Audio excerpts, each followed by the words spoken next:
The session is being recorded and we are live on YouTube.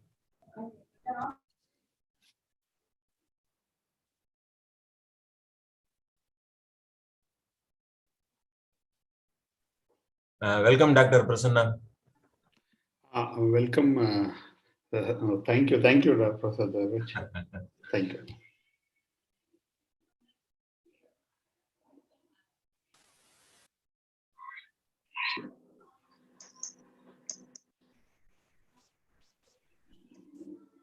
आवाज नहीं आनी चाहिए इसमें।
Preeta madam, you can start. Yes, sir. Good afternoon, one and all present here. Today is day 3 session of artificial intelligence techniques to address societal challenges. And today's session will be carried out by 3 keynote speakers: Dr. S.R. Mahadeva Prasanna, Professor, Department of Electrical Engineering, IIT Dharwad, and Dr. Kalaivani Chellappan, Professor, University Kebangsaan, Malaysia, Dr. Danukumar Patanachetty, Senior IEEE Client Service Manager, IEEE India Operations Center. I'm happy to introduce our first keynote speaker, Dr. S.R. Mahadeva Prasanna.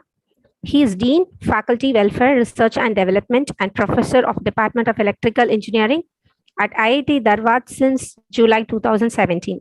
He was faculty member at the Department of Electronics and Electrical Engineering at IIT Guwahati from 2004 to 2017.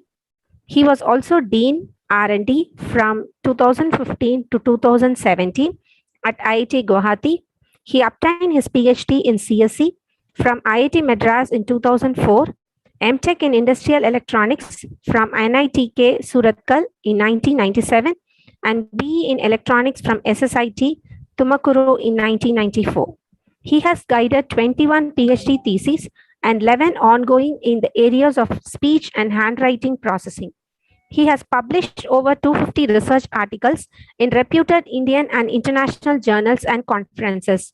He has executed large volume of funded projects and also provided consultancy to many public sector and private limited companies in the area of speech processing.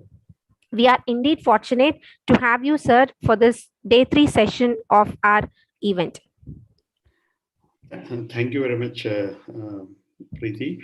So I will share my presentation now.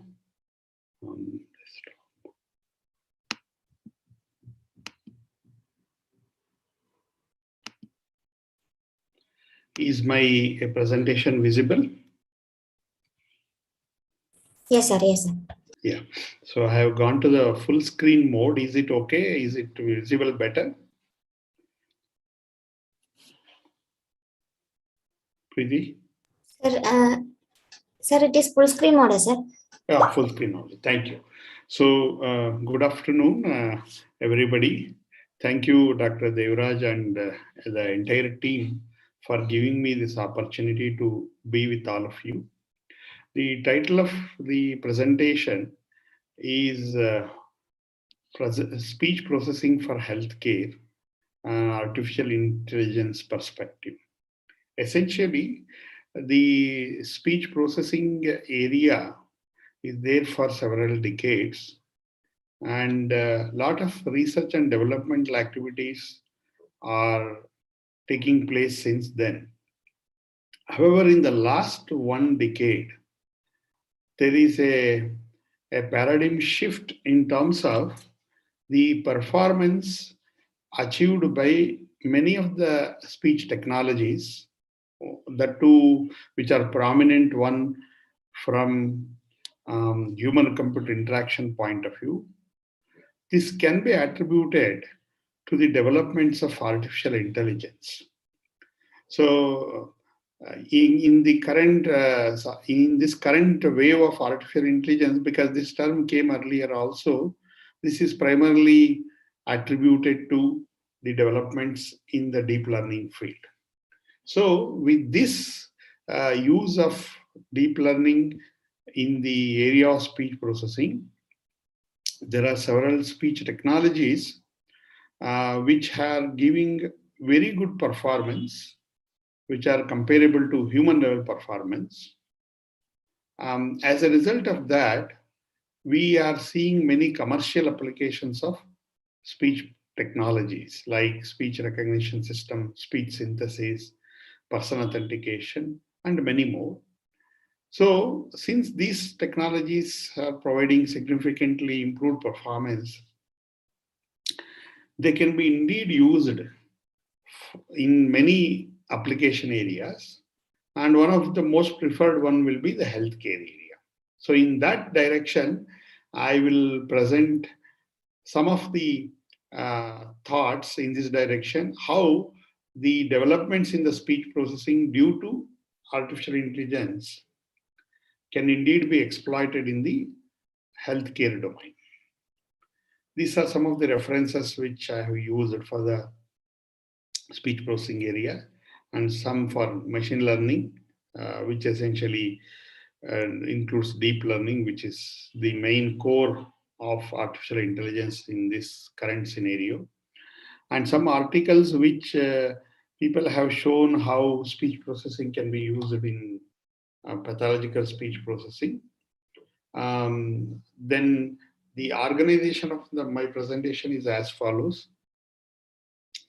I will introduce this field, that is speech processing for healthcare, and essentially emphasizing on the significant. Pardon me? The slide is not changing, sir. Oh, slide is not changing? Okay. Let me see. Sharing the screen. Yeah, it's coming, sir. Okay. Now let me see. Please confirm me once whether it is. Is it changing? Now outline, sir. Now outline. Now, next. No, sir. Now, no, sir. Let me.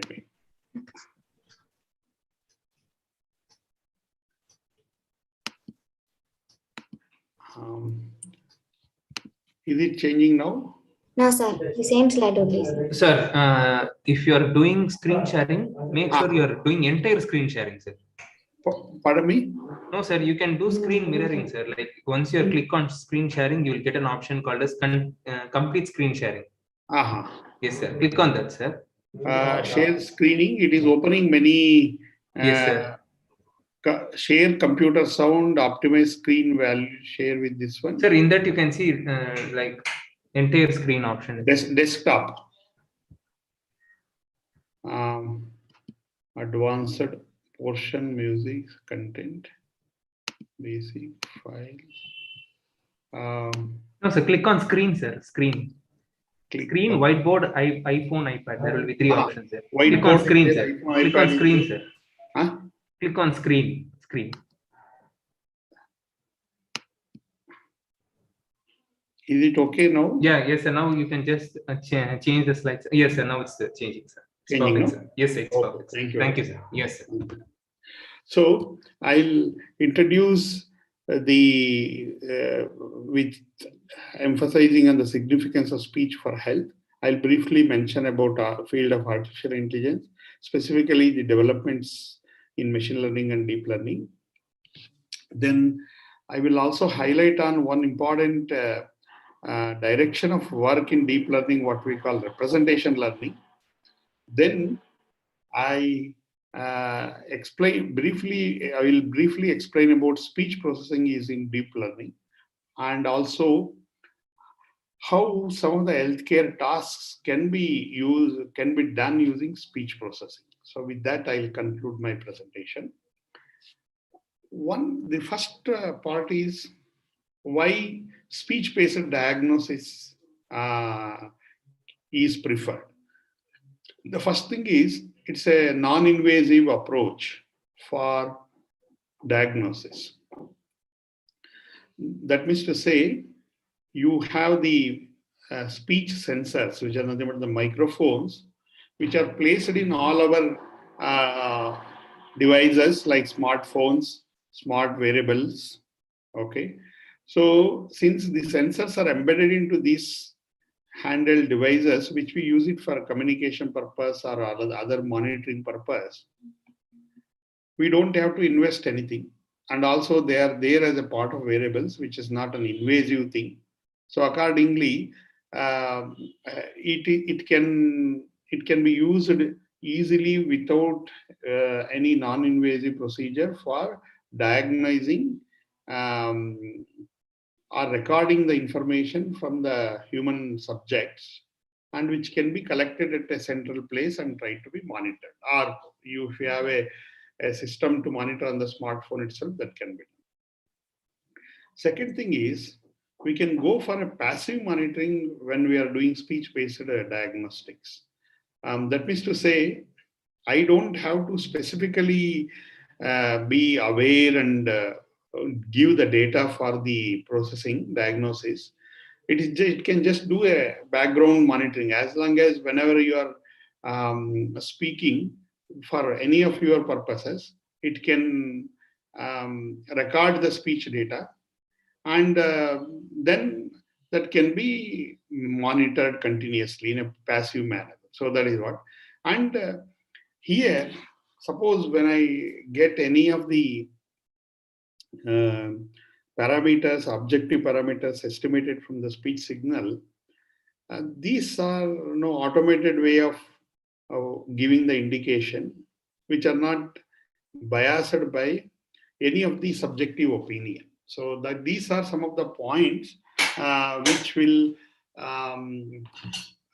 favor speech-based diagnostics. I want to summarize: one is a non-invasive way, and we don't have to have additional setup for collecting the data, because we will have one or more of these handheld devices nowadays, and it can do a passive monitoring, and also it can reduce the subjective bias. Just to indicate that how the speech signal carries information related to different health condition, a spectrographic representation shown here, taken from a public domain. For example, if I take this, the first A and B figures. This is the spectrographic representation, which is one visible speech representation we call. Essentially a time frequency representation computed either by basic short-term Fourier transform representation or its variants. Once I have this spectrogram, and the other one is the same diagram constructed using the Mel filter bank energies. Anyway, you don't have to bother about how this is constructed. Just see as a human visual representation here. Here, the highlighted areas in the red, and similarly in the right plot, the white spots indicates the important regions in the time frequency domain from the message content point of view. If you just blindly compare the A vertically, the short-term Fourier transform spectrogram from the normal individual to a depressed person's speech for the same text. Same way, the Mel filter bank energies for the normal individual to the depressed individual. This one. This depression is one mental health situation of the person, which people nowadays call very matter of concern in India. Of course, it is there as a global issue. If you see, if we consider, we ask the person, a depressed individual to produce a speech for some reference text, you can see the change in the time frequency patterns, a distribution of the Mel filter bank energies compared to the reference thing, which indicates that the speech signals indeed carry some information about the health diagnostics, that is the health of an individual which you want to monitor.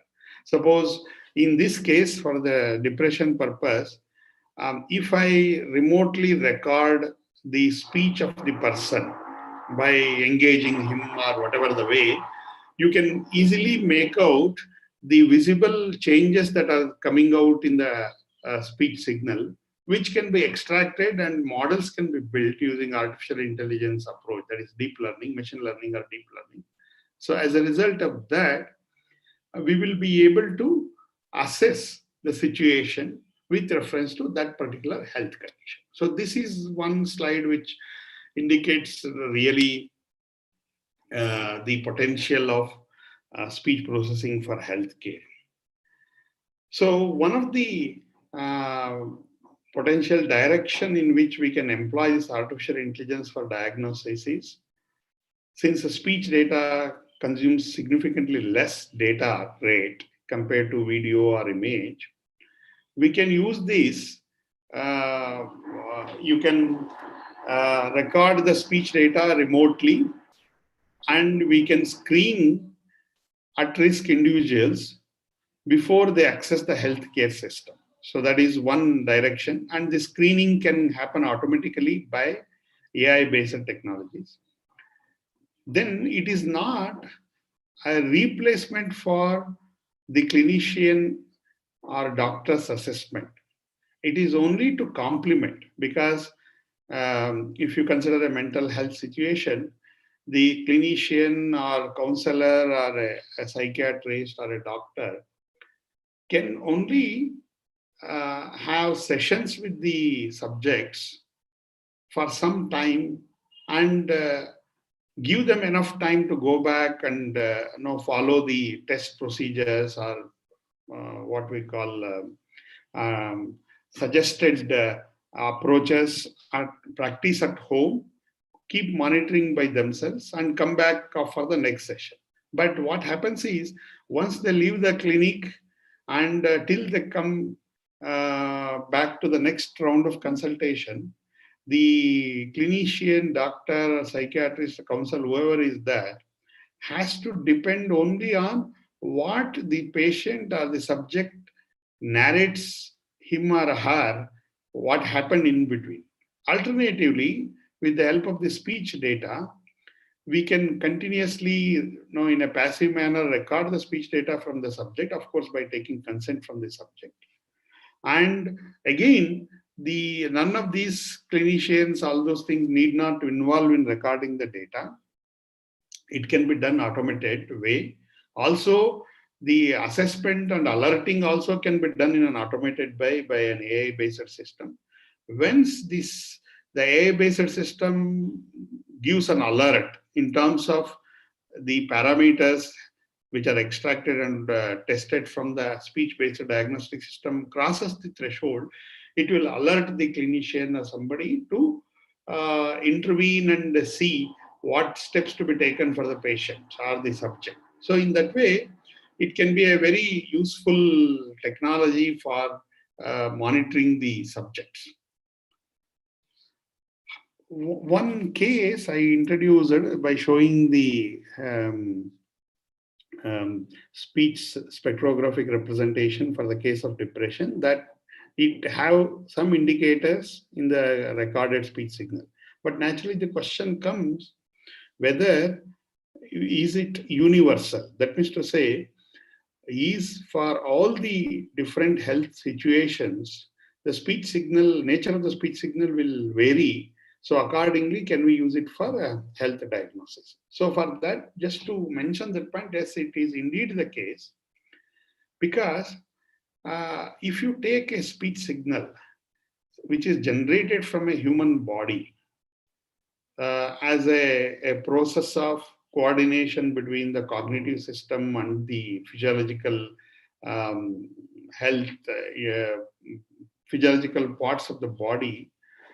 So naturally, if the individual is undergoing some health issue, that will have some reflection either cognitively or physiologically, so which will indirectly or which will directly manipulate the nature of the speech signal that is being generated from the that particular person. So which shows that there are several health indicators that are possible in the speech signal that is coming out of a person. So that is the motivation or the hypothesis for using speech processing area for the healthcare domain. Coming to the computing field, all of us are aware of, in this last decade or so, we have faster processor in the form of graphical processing units. We have significantly more memories. And in the computing field, of course, we use it for the purpose of automation. And we are connected through networking. And the information is available in the internet. Nowadays, in the last 2 or 3 years, there is a significant increase in the cloud infrastructure because of the pandemic issue. And of course, the developments in the field of artificial intelligence aided by deep learning, machine learning and deep learning. These are all some of the important milestones in the computing field. Coming to the humans, as said in many forums, the cognitive ability, the sensory mechanism, the representation learning by humans, pattern way of processing by humans, and the natural intelligence associated with them. These are the hallmark features of humans, which makes them distinct and superior over to the computing fields. So that's when I'm saying the potential of speech processing for healthcare using artificial intelligence, there is we are exploiting the best of all these three entities. That is the field of application as health domain, the latest developments in the computing, and the humans themselves as in the center of the whole this communication area. You can now this has experienced earlier, but especially the advancement of the computing, how we have exploited in the pandemic field is known to all of us. And the same thing can be used for revolutionizing the health field. The whole journey, if you see, take a step back and look into the whole field in the computing, as well as essentially computing has come when we try to mimic human abilities on a computing machines, which has indeed created new challenges and opportunities. For example, several new fields have come into the research and development area, like human-computer interaction. Then we have pattern recognition, machine learning, deep learning, artificial intelligence. Many more fields are there, which are carved out of the explorations that have been done while trying to mimic some of the human abilities on a computing machine. The latest in this is the potential of machine learning at the turn of this century and deep learning in the last 1 decade. And if you see what is that important abilities of this machine learning and deep learning, two things comes into picture. One is what we call representation learning. It is a more common terminology. However, if you see at its base, representation learning is nothing but feature learning. And the second one is the pattern way of processing. This is the human way of processing. We humans will use pattern as an entity for interacting with the external world rather than data. And we are trying to mimic this pattern way of processing. If you see, as I mentioned earlier, how a speech signal can be used as a health indicator. For that, if you see this, the speech production system, speech perception system, and comprehension system is a complex physiological and cognitive process. Generally, we don't pay attention to the nuances and sophistications that are there in the speech communication. That is both production, perception, and comprehension, because we are all endowed with that, and we use it in an effortless manner. So that is why we don't really pay attention. But however, if you see that, one of the most complex physiological and cognitive process. What is most important is, even if there is a slight change in the speaker's physical or mental ability, mental state, it will directly affect the ability to control the vocal apparatus, that is the components used for producing the speech.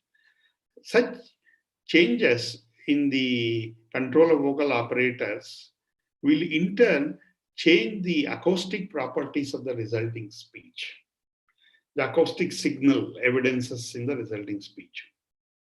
So as a result of that, speech signal collected will indeed have several health indicators. As I mentioned in earlier things also, it can be easily collected, transmitted, and stored, which indirectly enable this voice-based applications for remote monitoring of speaker status, as well as triads, including health, using the speech mode of healthcare. Smart monitoring technologies like deep learning, monitoring technologies means like IoT and other sensing devices, low-cost setups, and the developments in the deep learning and the big data that we are collecting can help in the early and remote diagnosis of various health conditions. So that is where speech signal can indeed be used as an health indicator, which can have a significant information about a particular specific health condition. When we consider the human interaction with the external world, we are using the 5 sensory mechanisms: auditory, visual, smell, taste, and touch. And sensing mechanism, essentially we sample the external world through senses. Representation means all our sensory mechanisms will not blindly feed the entire information to the cognitive system.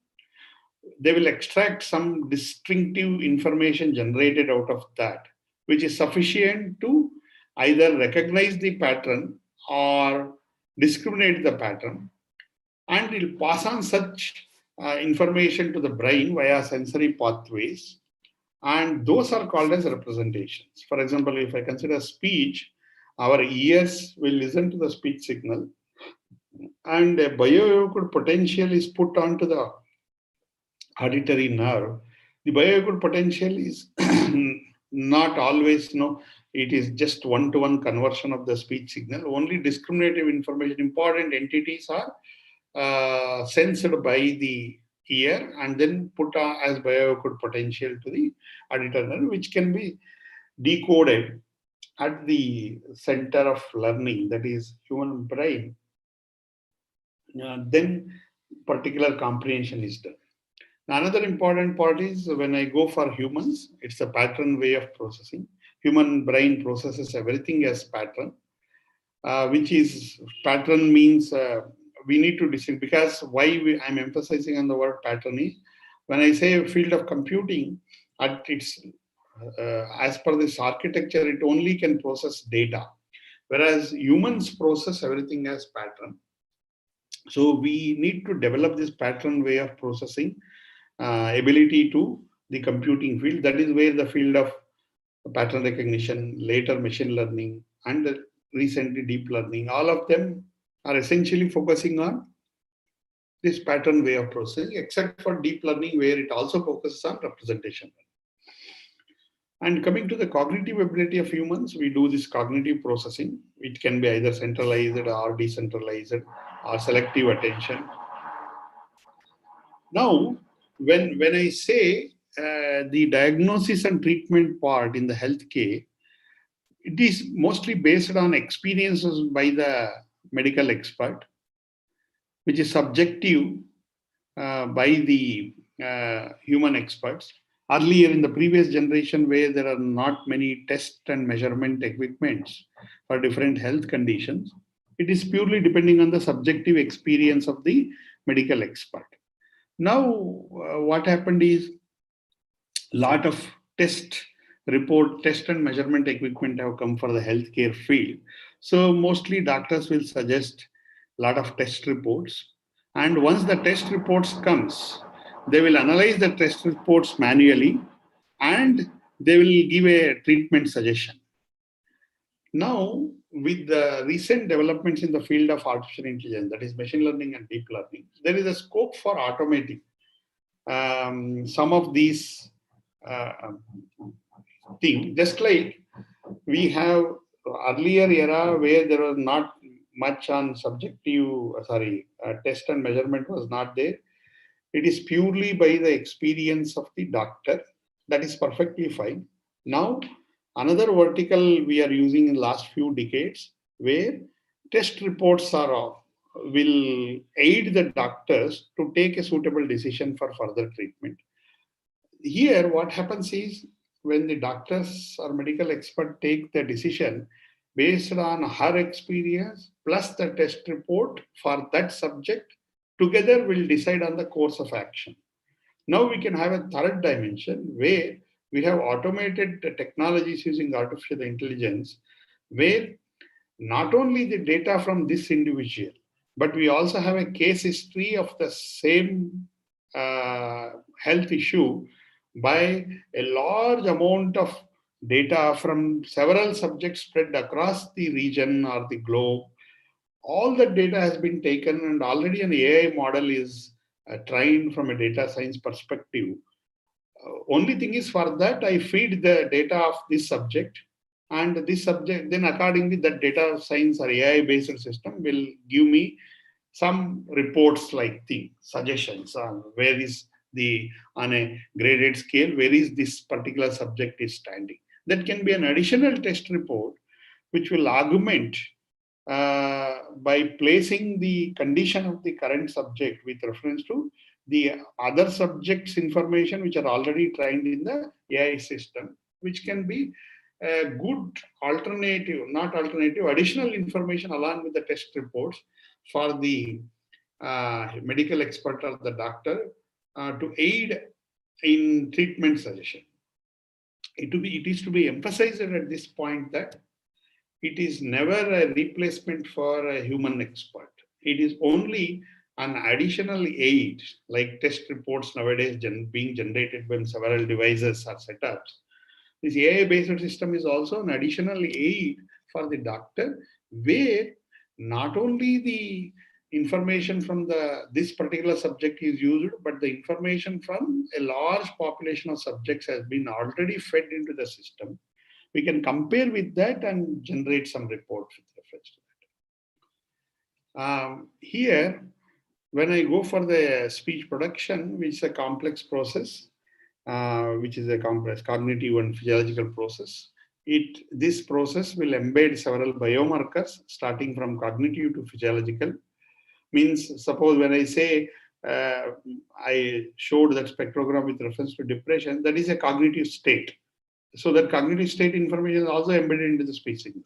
For example, if there is a problem in one of the production organs, then that is physiological. That is also embedded into as a biomarker into the speech signal.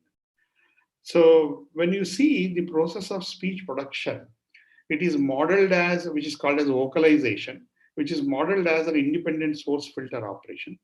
Any cognitive disorder can potentially disrupt message planning and pre-articulatory functions. So accordingly, when the speech is collected from an individual having cognitive disorder, that will get reflected into the speech signal. Even neuromuscular, muscular, or movement disorders can affect the muscle and control system needed to produce the speech. So, 3 dimensions. One is the speech production organ issues are there, that gets reflected into the speech signal. If there is a cognitive disorder, that gets reflected into the speech signal. Similarly, if there are neuromuscular command disorders, that also gets reflected in the speech signal. So in that way, speech will have several biomarkers reflecting any of these 3 broad dimensions, so which will in turn affect the quality of phonation, format distribution, and articulatory coordination, to highlight few. And accordingly, the nature of the speech signal will carry all this information, which can be used for analyzing the health of an individual. Of course, this speech processing, if you see, the whole field focuses on extracting and modeling information. From that point of view, we can also extract health parameters or health indicators from the speech signal, and then fed and build an AI-based system to develop some objective outputs from the incoming speech signal. Okay, so that is what we do. This I have pictorially indicated here. When I go for human speech-to-speech communication, we are indicating these 5 broad regions. A, the cognitive system of the talker. B, the speech production system of the talker. C, the external environment that connects between the talker and the listener. D is the hearing mechanism, that is ears of the listener. And E is the cognitive system of the listener. If you see in the speech communication, the cognitive system, the neuromuscular parts, then the physiological parts are involved in the production and complete speech communication.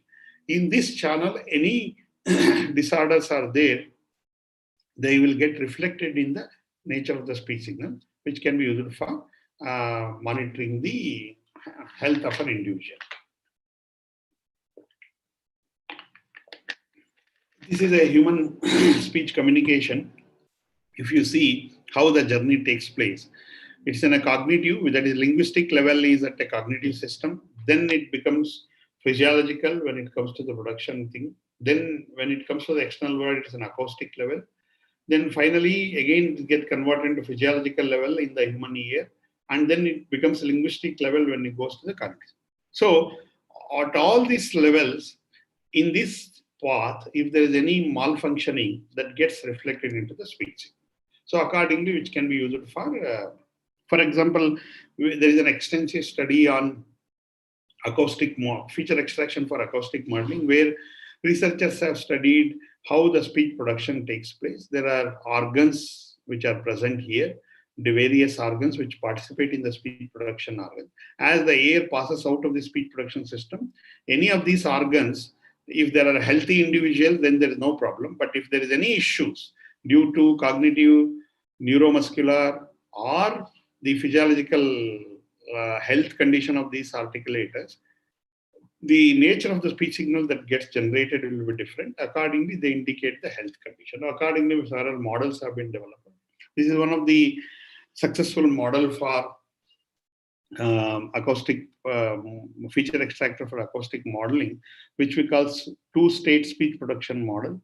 which will have one portion modeling the vocal tract system part, the other portion modeling the excitation source part.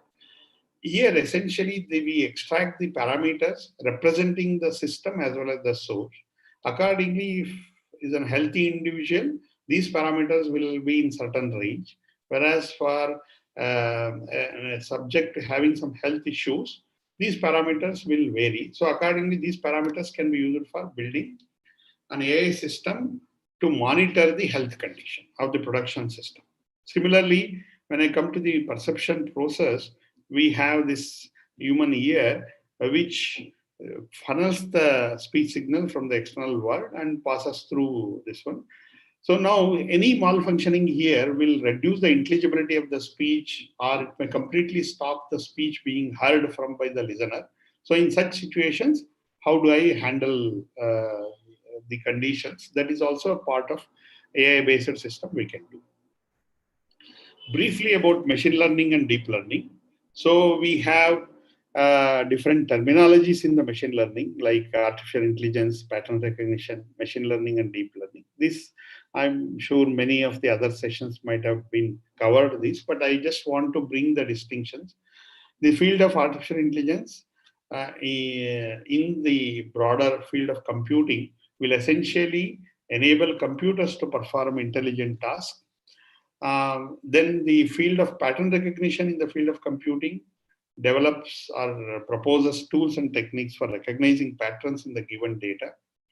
When you come to the machine learning domain, it is essentially to learn the underlying patterns in the given set of features without being explicitly programmed. Without being explicitly programmed means you should not mistake it as we are not doing any programming. We are doing programming. However, we are not, that program will not dictate what pattern to look for in the incoming data. It will only say these are the data points, and you have to discover the patterns that are present in the data points. That is what is not being explicitly programmed. In case of machine learning, the data points are assumed to be features already extracted from the incoming system. And the machine learning community will not bother about what features, how they are extracted.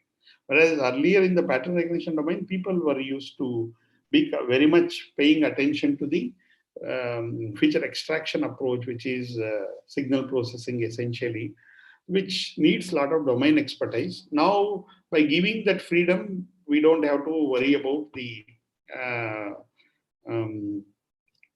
what is that feature extraction. So accordingly, it will become more general, or more wider community can participate in pattern recognition. Further, it was released or given one more degree of freedom by deep learning, where the approaches not only learn the patterns or discover the patterns from the raw data, it will also learn the representation. That is nothing but the features by nonlinear way. Okay. And when I am telling about the deep learning, which is essentially referring to the artificial intelligence. So people use these four terminologies interchangeably, but there are minute differences among these. That is why these terms have been coined like that. However, once you know the distinction, even in a particular context, people are using interchangeably, it should be fine. Now, when I'm saying in this talk about artificial intelligence, I'm essentially referring to the deep learning strategies. These things I have already mentioned. In the interest of time, I'm not going to tell. Only important point I wanted to bring out this visual representation, that when I go for the traditional machine learning, what we were doing, when the raw input comes from any process, there is a feature engineering that is done by human expert used to happen, which is a domain expert. We'll sit and manually analyze the incoming raw data and devise algorithms which extract features from that particular incoming raw data. And these features are fed to the machine learning models for doing any pattern recognition tasks. Now, if you see deep learning, all these feature engineering essentially leads to features, and that traditional ML model, both have been combined into one model, where a deep learning model will take raw input and produces the recognized pattern output.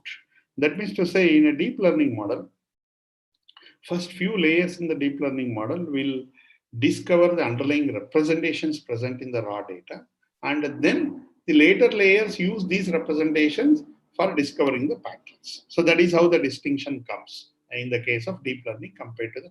So if you see, when any machine learning engineer working on this particular data point, he or she assumes that the features are already given and then focuses on discovering the patterns. That gives 1 degree of freedom. Now, if you can see with the deep learning models, this feature engineering also being automated, even much wider community can come into this fold of representation learning and pattern discovery from the given raw data. We don't have to have domain expert. Of course, this is one important distinction between neural networks and deep learning. By structure-wise and most of the learning strategies, all those things, it looks like a neural network, but there is a distinction between neural networks and deep learning. Essentially, when I go for this deep learning strategies, conventional neural networks, which in the context of deep learning, we call them as shallow neural networks, will have typically 1 to 3 layers. Number of hidden layers can be 1 to 3. If you increase it to 4th layer, 5th layer, it will not break down. That means to say that a neural network will show a graceful degradation, but you don't benefit from increasing the complexity of the network because of the limitation in learning by the conventional neural networks. Then, whereas when I go for deep learning models, we will have several tens of layers. It has hidden layers. It need not be called as hidden layers because each layer can be dissected out and see what is that is being modeled in that layer. So it will have several tens of layers, and these layers are stacked together to learn the information. Of course, this conceptually it was tried out as an advanced topic in neural network earlier. However, at that point of time, the learning strategy was not matured enough to take the benefit of those conceptual models. Second thing was, it was not timely at that point of time. The amount of data that was possible at that point of time for collecting data was difficult, because nowadays when you talk about deep learning models, people are talking about several thousands of hours of data or millions of hours of data in a particular task, which can be easily collected on a daily basis to train the deep learning models. Of course, then for such things, you can't have the luxury of manual processing, which we used to do by the pattern recognition era. That is where these deep learning models will fit the bill there. Second thing is, once you have these thousands of hours of data or millions of hours of data, the computing power is also an issue. That is where this GPUs and cloud computing infrastructure is revolutionizing the field of processing such a huge heaps of data to model the information. Of course, this whole thing can be credited to the breakthrough that happened in 2006 by Jeffrey Hinton's group in University of Toronto, who indeed demonstrated for the first time that it is possible to train deep neural networks in a layered-wise manner. That is, you don't have to train the entire network together. You take one layer at a time, train it in a different place, and bring that layer and stack them together to form a deep learning network. Of course, once they have demonstrated, many other groups across the world indeed reproduced that result, and that is the turning point for the deep learning field. And now after that, there are so many innovations that have been done compared to the conventional neural networks in terms of neural network architectures, in the way of training the neural networks, and so many flexibility that have been added to the deep learning model, and that has been exploited by the current generation. If you see the relation between neural networks and deep learning, the genesis of machine learning is in pattern recognition. Similarly, the genesis of deep learning is in neural networks. However, the degrees of freedom that is there in machine learning and deep learning is significantly more compared to their predecessors of pattern recognition and neural network. Okay, so the another point is, when I go for deep learning, it enables both learning features as well as discovering the patterns. Okay, so if you see AI being the broader field, Machine learning can be a subset of AI, and is further deep learning can be a subset of machine learning field. The representation learning essentially refers to, in our conventional terms, as feature extraction. But if you see the feature extraction process itself, comparing to the human way of doing, first we should understand the distinction between sensing versus representation. The sensing is nothing but continuous process of sampling our own sampling the external world. That is sensing. Whereas when I go for representation, it's only I am taking the distinctive information from the continuously monitored data. And that is nothing but the selective attention paid by the cognitive system. Then what we are doing is, on a computing platform, we are trying to mimic the sensing. That is where the sampling and analog to digital conversion is required, as the word is analog. And to mimic the representation, we have signal processing and feature extraction. Okay, so that is what is there, mimicking the representation.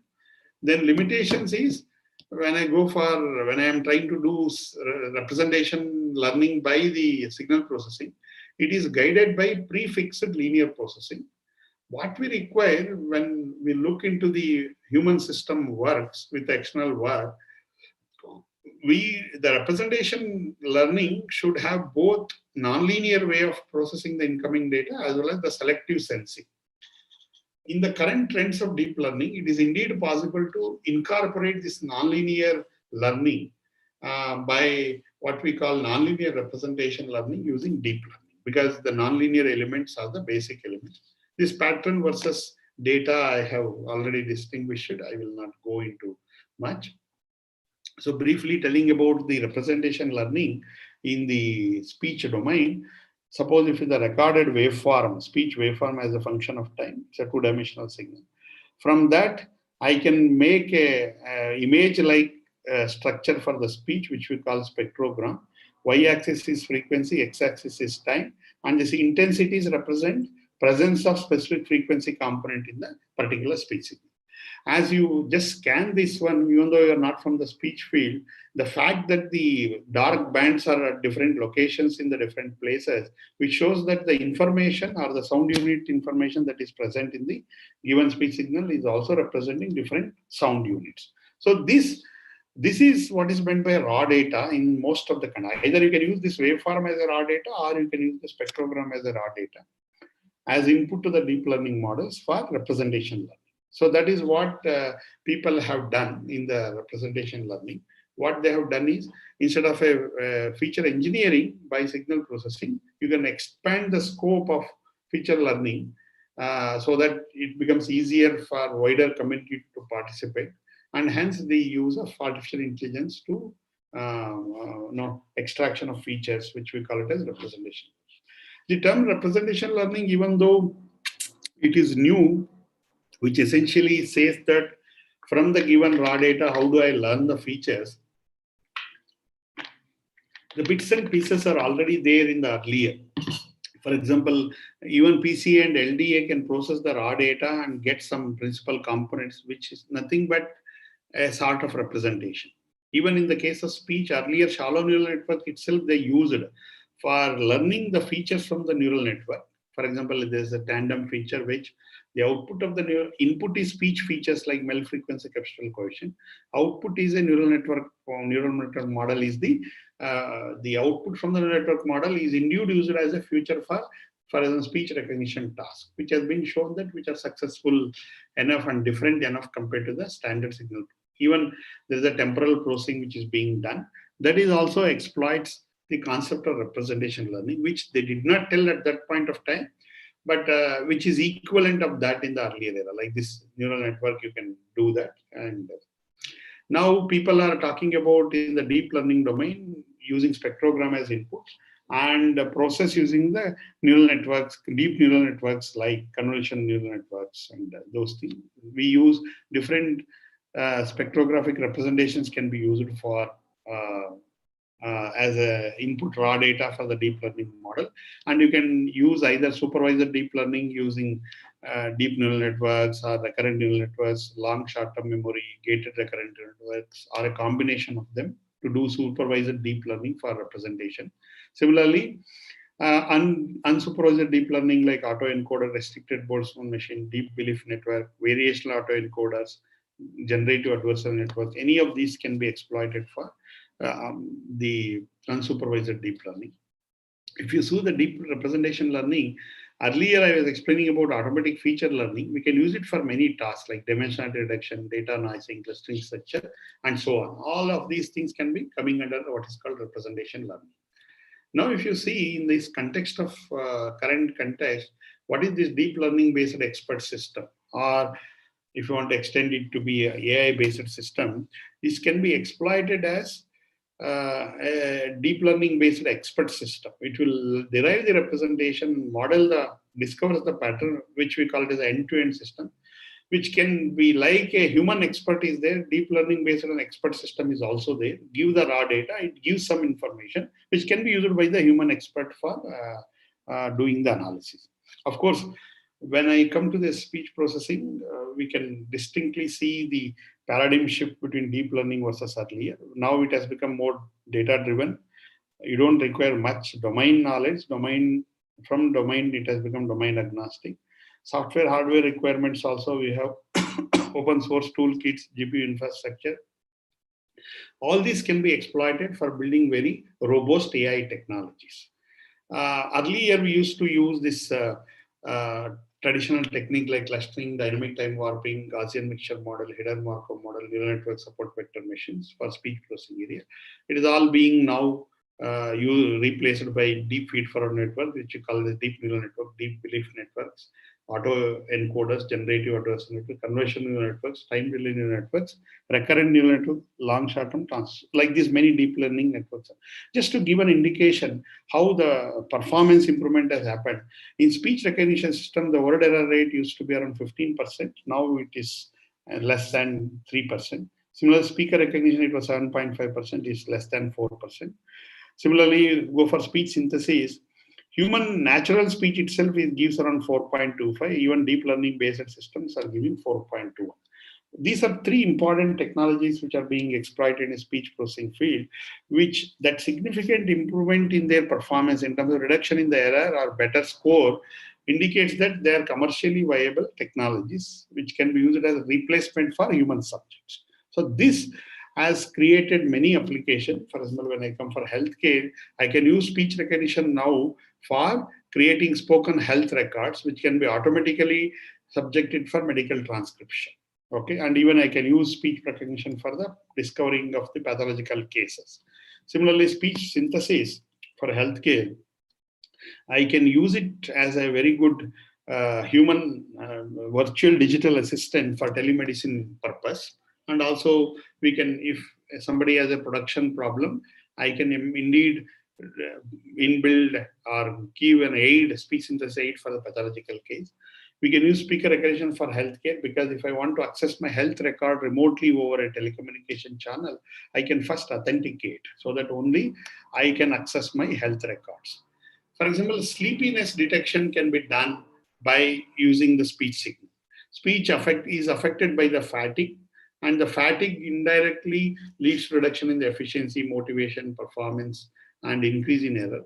So accordingly, I can collect the speech data and use them as indicators and build the deep learning model to learn the whether the given individual is sleepy or not. So, for example, the earlier attempts are there by using conventional machine learning methods. The performance is only around 70%, whereas now the deep learning method, using deep learning method, we may be able to achieve very good performance. Similarly, intoxication status of an individual. You might have seen law enforcement agencies will test the subjects on the public road by asking them to breathe into the system and detect the intoxication state. That we can do it by using speech signal also. Okay. Similarly, pathological speech detection, several structural defects, those things happen. We can do the pathological speech detection. Autism detection can be done. Depression detection can be done. This depression case, if you see normal versus depressed cases, how different parameters extracted in the speech signal show a different range, which indeed indicate that it is possible as a health indicator from the speech signal. Okay, so if you consider the challenges that are there in speech processing for healthcare, one of the major thing is we don't have enough data for modeling the deep learning systems. Of course, if we pull the data from different domains, that is one way, the engineering way. The other way is there are also new innovations in the architectures like dropout architecture. We can do the data augmentation. We can use generative adversarial network to generate more data. Like that we can use. So we can use it for continuous purpose. We can have multimodal data which can be exploited, cognitive process, and we can use this for language proficiency prediction, which can be used for healthcare condition, cognitive abilities. We can predict the cognitive abilities of the persons. Similarly, intent and discourse prediction. These are all interesting, challenging things for speech processing for healthcare. I will just summarize mentioning that now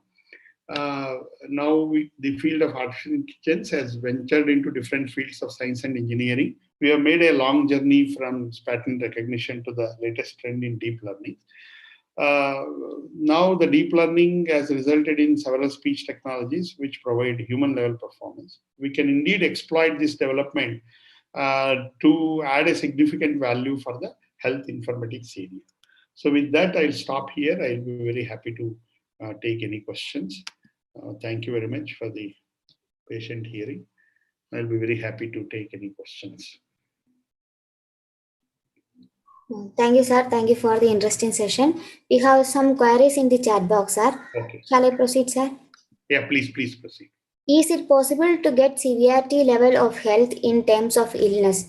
For example, good, better, best health through speech signals. Yes, definitely we can do. See, what I wanted to emphasize is, first thing is this is not a replacement for humans experts. It's only an additional tool or evidence for that purpose. A graded manner, 3 to 4 degrees, or those things can be done.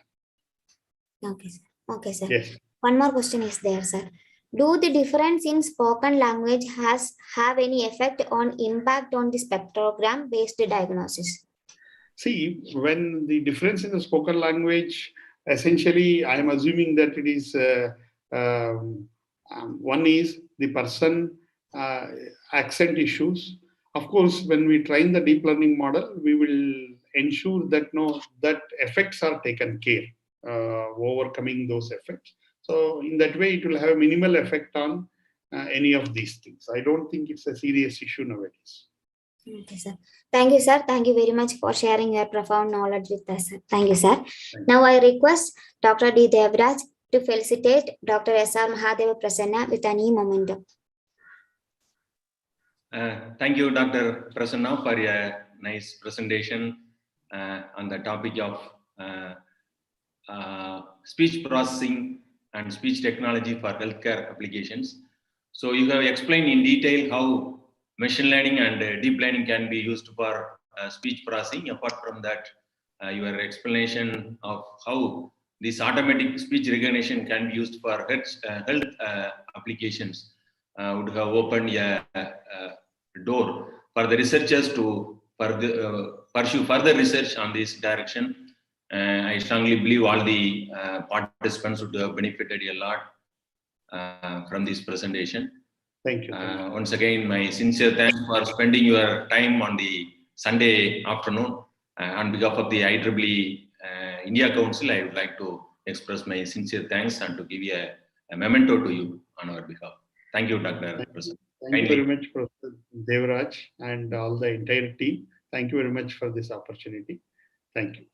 Thank you, Dr. Prasanna. Thank you, sir. Next, we are moving on to the next session. The session is on the topic Artificial Intelligence in Improving Treatment Compliances, and the session is presented by Dr. Kalaivani Chellappan. Now, I request Dr. Josephine, Assistant Professor, Department of ECE, Kalsilingam Academy of Research and Education, to introduce our resource person to the audience. Yes, good afternoon to everyone. It's my great pleasure to introduce the session resource speaker for today, Dr. Kalaivani Chellappan. Kalevani Chelapan is a senior lecturer in Faculty of Engineering and Built Environment, University Kazakhstan, Malaysia since November 2011. She specializes in healthcare engineering. Her current research interests are cardiovascular engineering modeling, Internet of Things in healthcare and data modeling and analytics. She obtained her B engineering in electrical and electronics in 1995 from University Malaysia and MSc in 2001 from University Kazakhstan, Malaysia. She was conferred a PhD from University Kazakhstan, Malaysia in 2009.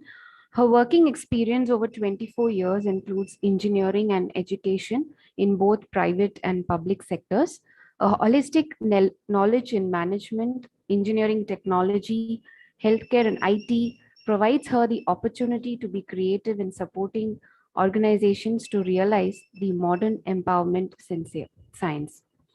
Her expertise not limited only to the above, as she is passionate about nurturing human talent. Therefore, training, coaching, and mentoring are a vital part of her daily activities. Talent building and management empowerment through sustainable knowledge are the core values embedded in all her project deliveries. We welcome you, ma'am. Josephine, Dr. Josephine? Yes, sir. What is the mail ID? What is the ID in which Madam has joined? Did you check? 1 second, sir. I'll just search her. Yes, she is not made the co-host yet. She is in the name of Kalevani Chelapan. She is joined, Tarun, sir. kindly make. Tarun, kindly made Kalevani Chelapan as the co-host.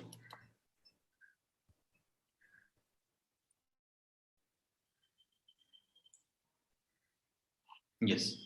Yes, madam. It is. You are made as the co-host. You can start, madam.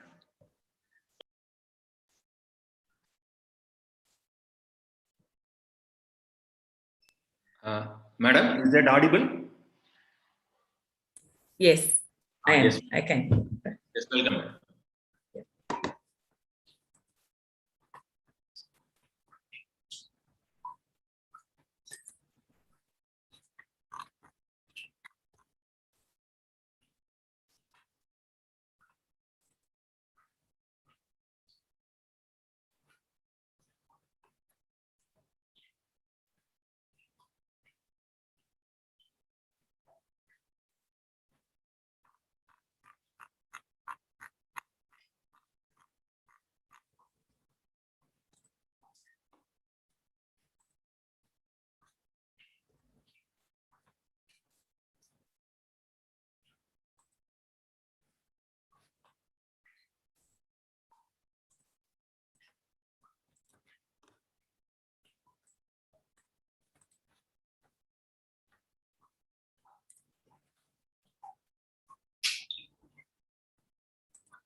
Madam, your voice is not audible, madam.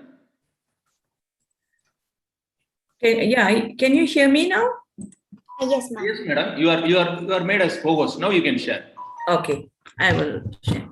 Right. Okay. All right. So I'm going to share my slide first. Yes, madam. Yes, madam.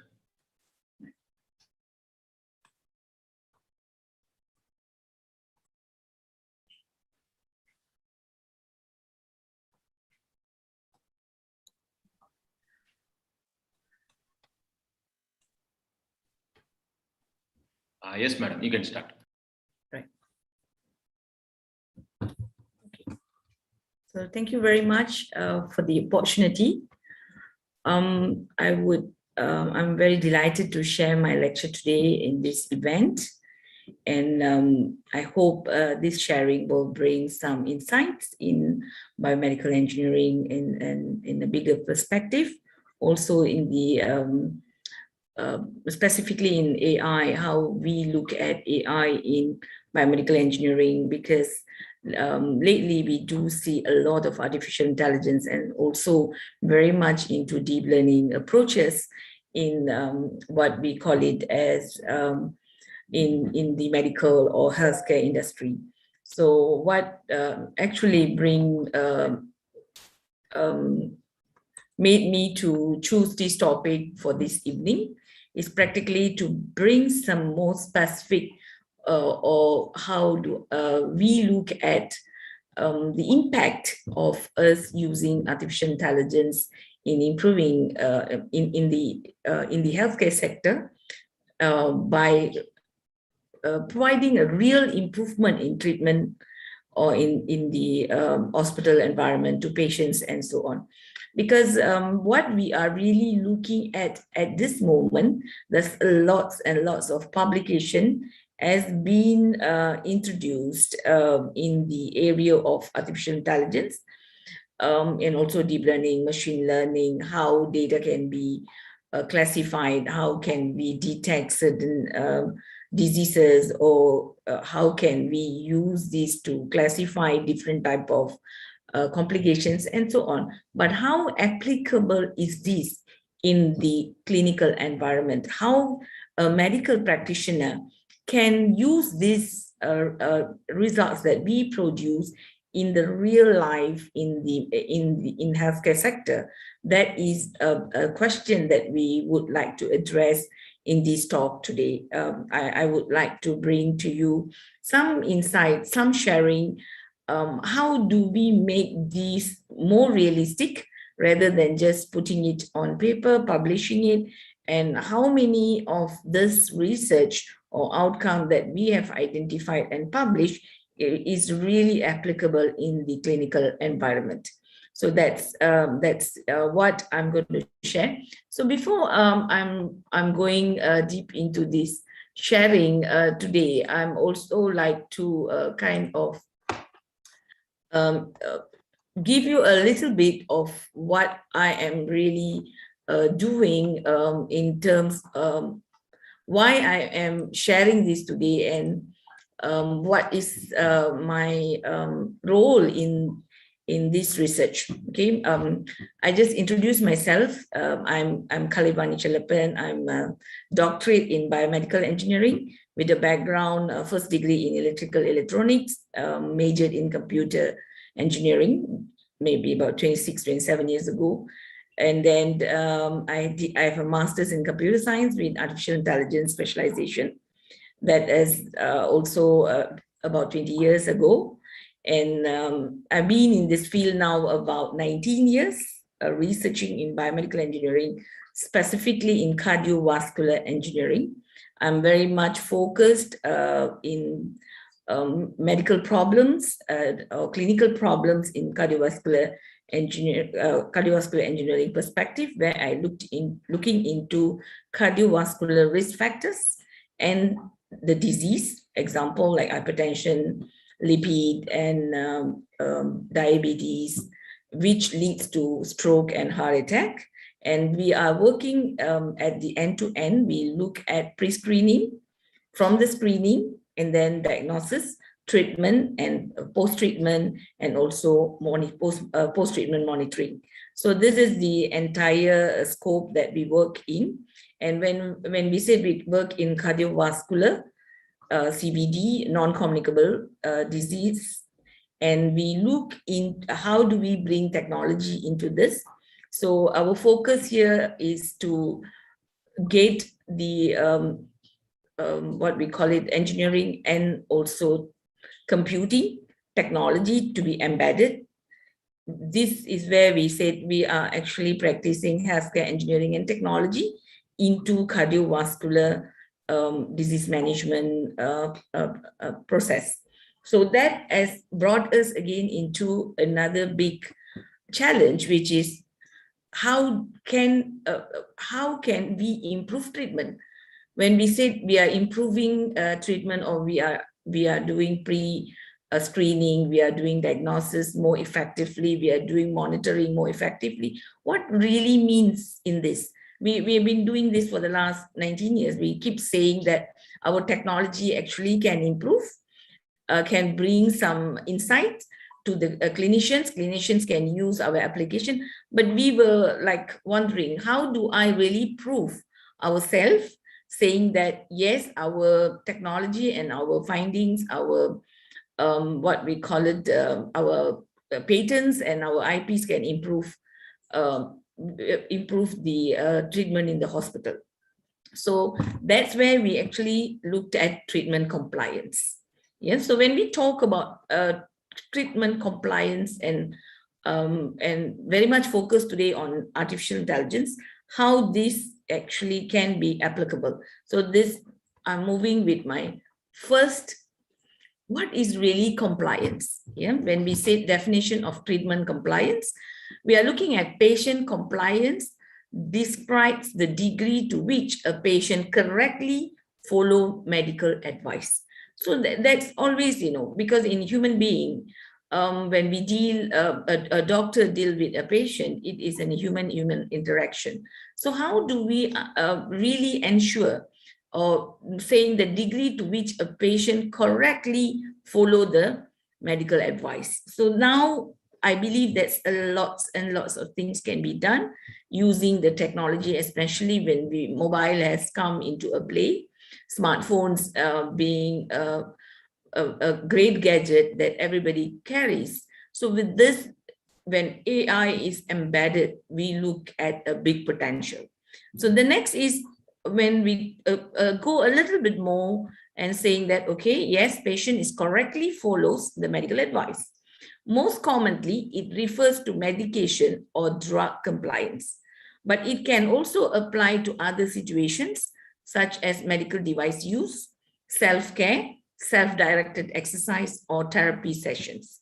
So we looked at a lot of gaps in terms of treatment compliance, which actually cause the recovery is not so perfect. You know, even the doctor or the hospital could give a very good treatment, but how much the patient is benefiting from the treatment? What is the gap? What is really happening between the hospital or the medical doctor's service and the achievement or the recovery of the patient? So this is where there is a lot to do. That's a lot of the new applications, new devices, or the methods, techniques, processes, also softwares or applications, mobile apps can be developed to assist. So this is the fundamentals of treatment compliance. Right.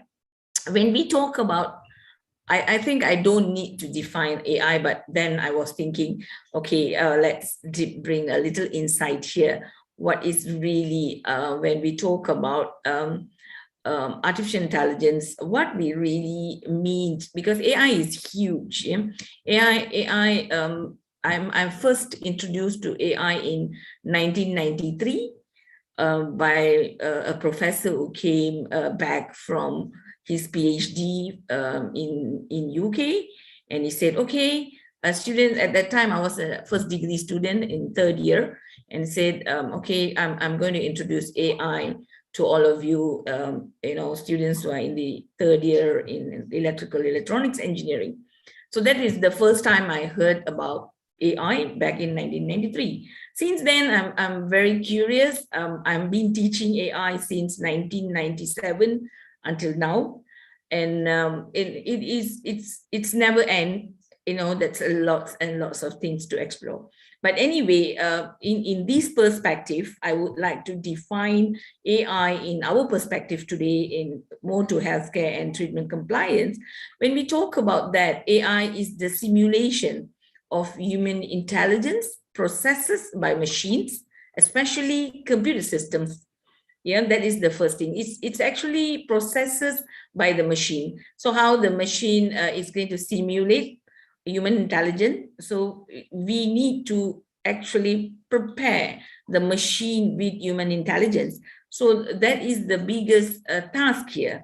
When we talk about compliance, we really need to listen to the doctor and we need to customize the doctor's input, how they want the patients to follow their, I wouldn't say it's an instruction, but it would be rather their prescription, how a patient should take the medication or do the exercise or do the therapy. So that's the details. How are you going to really translate what the doctor wants or what the doctor thinks or what the doctor requests the patient to do? How are we going to translate this human intelligent processes to the machine, especially the computer systems or the mobile app?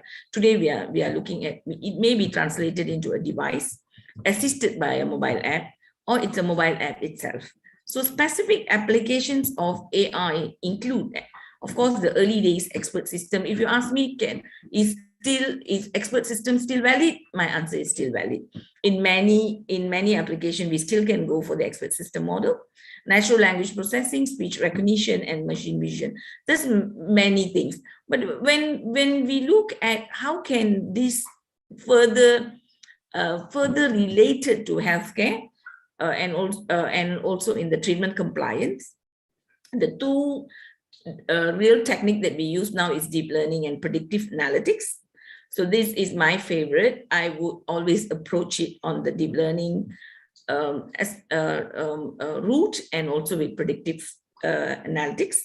And what I'm really looking at here is machine learning, and we have some applications that we do use with robotics, expert systems, language processing, NLP, speech, vision, and also the rest is like we're still looking at signal and images. How could we really use those into this treatment compliance? Okay, I'm not going to read, but I'm going to. I just put this again. Machine learning, deep learning. What is the difference between machine learning and deep learning? It is kind of mind-boggling, and it's so important in what we call it as treatment compliance. Because when we talk about machine learning, it is, if you look at the analysis past data to infer the meaning of these data points to reach a possible conclusion without having to involve human experience. So sometimes when we use machine learning as an independent tool, just based on the past data without putting in the human intelligence or human experience, it is a little gap in the healthcare industry for treatment compliance, because we are purely based on the past data. And how sure are we the past data is actually giving us the true insights of treatment compliance? So we have done many tests by using only data, past data, historical data from the hospitals or from a lot of data centers, and we realized that it doesn't really help us to reach the treatment compliance, but we can do some monitoring.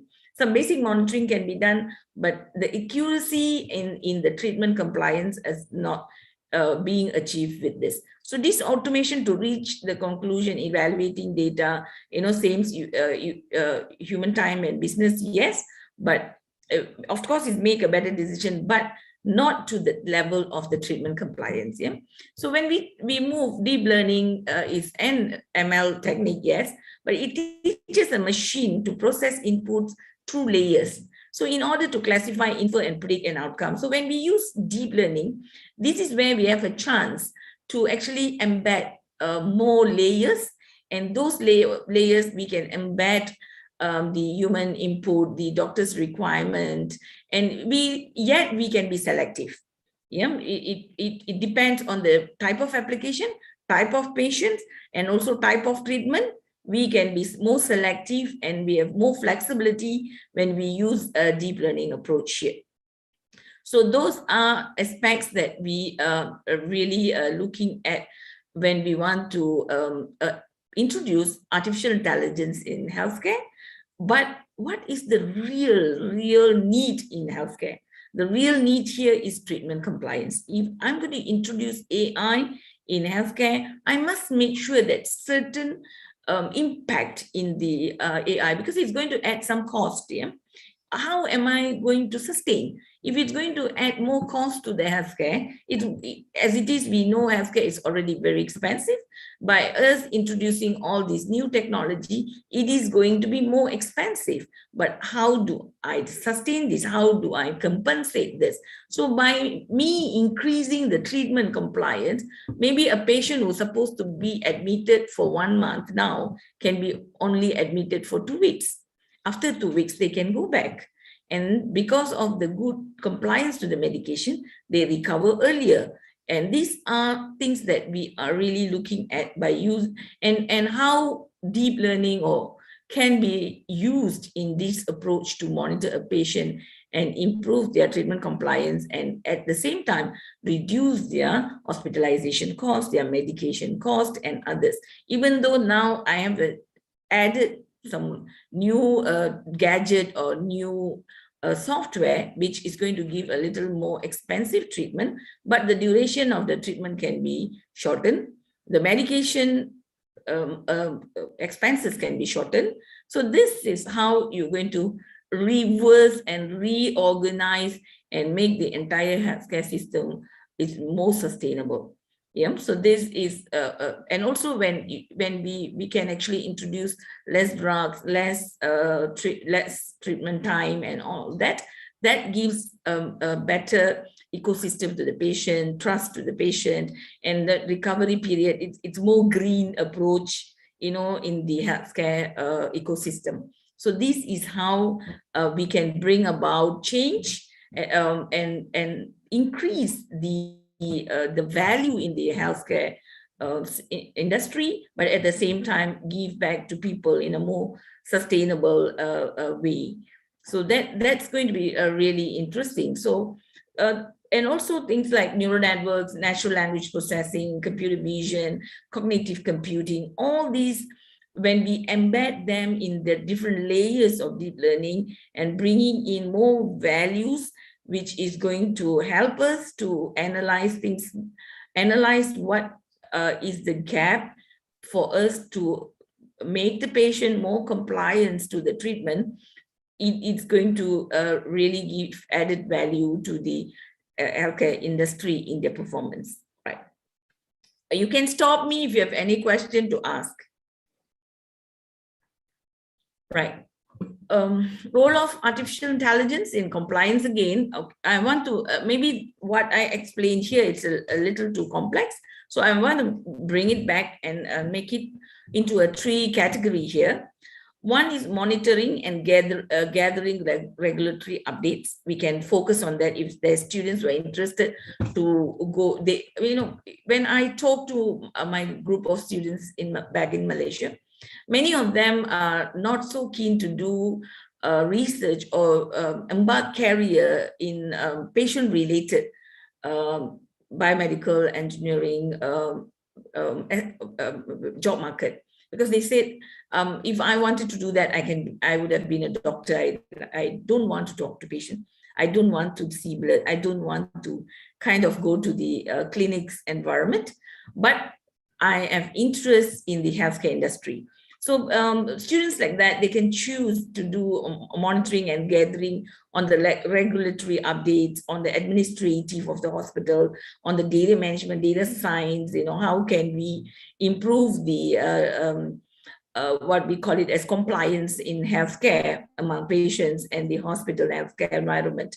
So that is a huge scope that they can look at, and notifying the compliance officers. This is more kind of how do I develop the notification systems, and that is and I like a service center.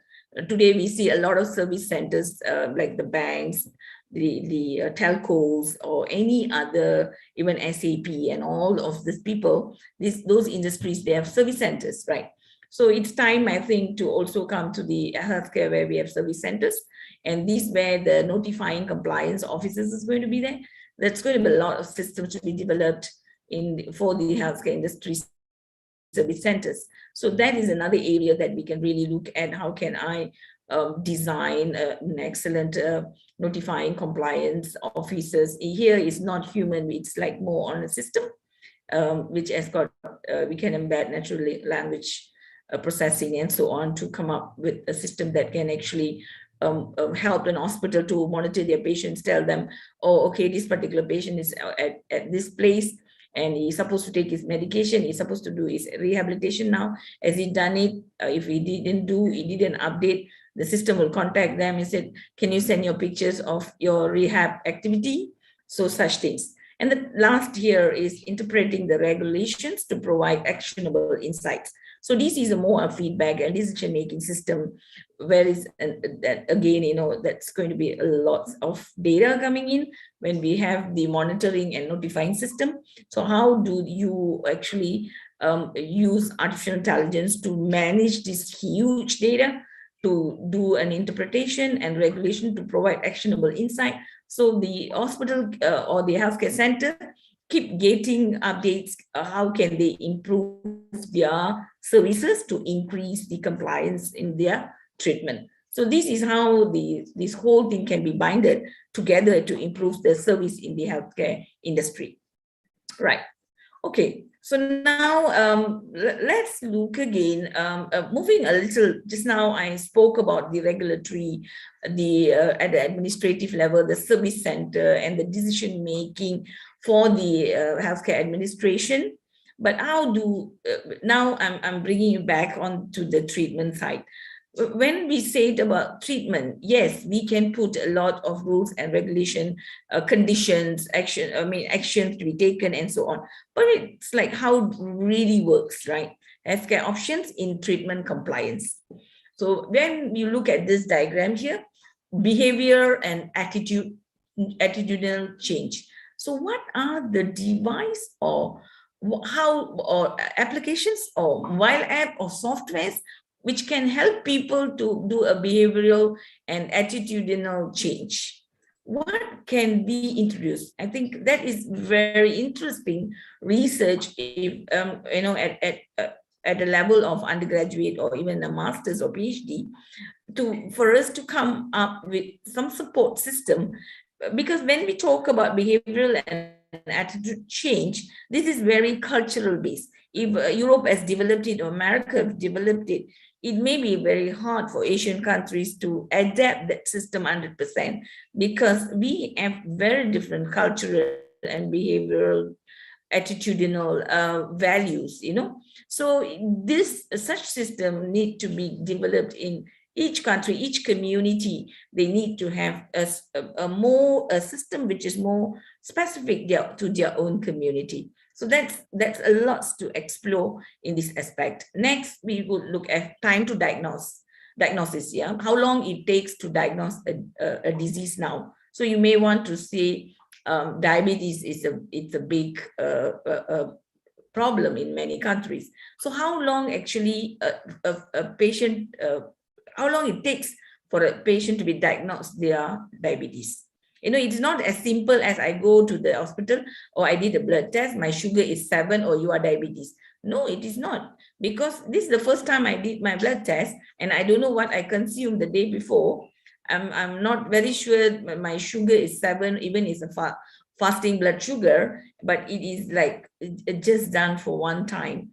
And am I to be taking my medication immediately after the first time I'm tested sugar at 7.8, for example?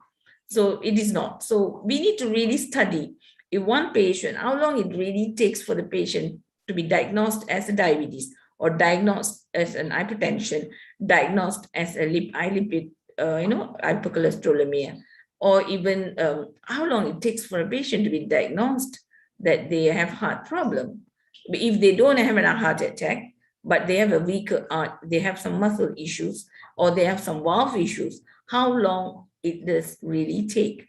So that's another aspect of a very important treatment compliance procedure that need to be established. Most of the time we say if we could have gone to the hospital a little earlier, maybe 1 month before, we could have saved this patient, you know. So this is where you really see the gap in this area. The next will be patient-reported outcomes. When patient-reported outcomes, example, I am a patient, I'm taking medication for hypertension. whenever I go for my routine check, I will report. I said, okay, when I take this medication, my legs are swollen. It is very painful. I have developed gastritis. I have, having GERD. I am having uncomfortable stomach every time, I take the medication and so on. So all these are reported. Yes, doctors may have recorded on in their file, but how much it is really looked upon. So how do I make these reports more useful for the patient treatment? How I can make everything that they record. You see, when it's again, right, when the patient go to the clinic and tell, they may tell only 2 out of 10 they had. But if they record at home, whenever they face the problem, online or in an app, in a cloud-based system. So when they meet the doctor, they have like 30 days of report. What it's actually experienced every day for the last 30 days. After 1 month, they meet the doctor and they have a record of each day, and they have recorded it when they felt it, when they really undergo that trouble, that will be more accurate. So this is where here again, the treatment compliance comes in, with artificial intelligence playing a role to make the analysis, and it gives the doctors a compiled real 1 month issues and picked up of the right thing, or it can be an expert system. So this is another scope. The next scope is practice management and workflow. Okay, I think this in Malaysia, this is one of the big problem, practice management and workflow. For example, if a patient go to the hospital, they go in the morning, they draw blood, they wait for the test to complete, they meet the doctor, and then they go for the farm to take their medication in the pharmacy. And that takes almost half a day or more than half a day most of the time. So how can we shorten these periods? And by us shortening these periods, patients have a better feel, better environment, and they feel comfortable. And they have more what we call it as trust in the healthcare system. That is also a process in the treatment compliance.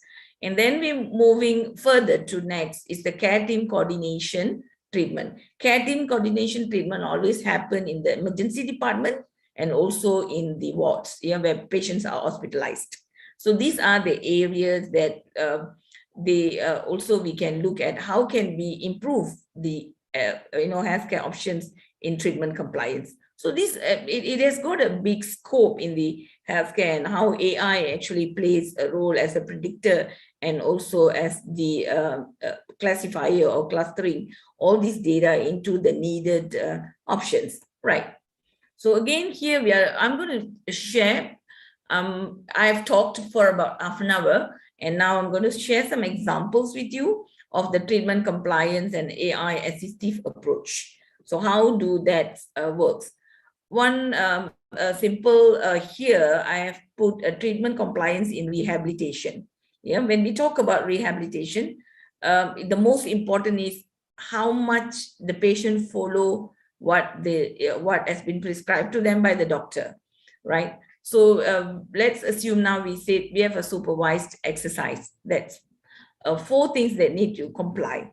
Compliance with the duration of aerobic exercise, compliance with the high intensity aerobic exercise, compliance with muscle strength exercise, and compliance with the exercise advice. So we have 4 different tasks these patients have to adhere in terms of the compliance. Of course, when they attend physically in the center, they do it in front of a physiotherapist with supervised, right? Okay. How accurate we can measure the compliance with the duration of the aerobic? Yes, I can time. I look at my watch, I time, maybe I can get 100% compliance for number 1. Okay, number 2, compliance with high intensity aerobic exercise. How do I really say, even I see the person doing the exercise in front of me, but can I assure that the intensity of the aerobic exercise is at the level that doctor actually require without any type of measuring and calculation it is not possible. So here we are drawing some signals or some kind of data from the patient's body, and AI technique to be used to extract information and process and provide a compliance details.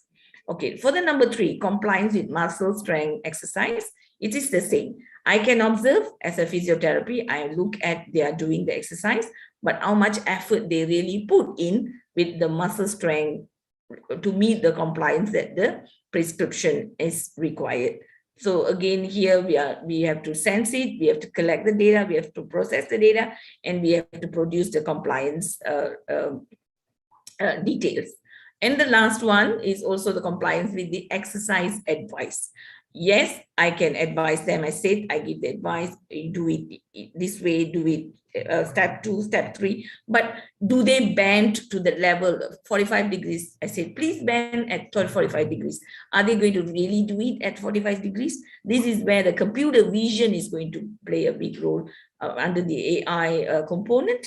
And we can actually have pictures snapped, and those pictures can be processed, and we can show the patient how compliant they are to the treatment requirements. So this is, it's like a very interesting application that we can introduce in the treatment compliance with artificial intelligence under the segment of healthcare, right? So I have another example that we are working on, digital Malay language audio cognitive wellness trainer.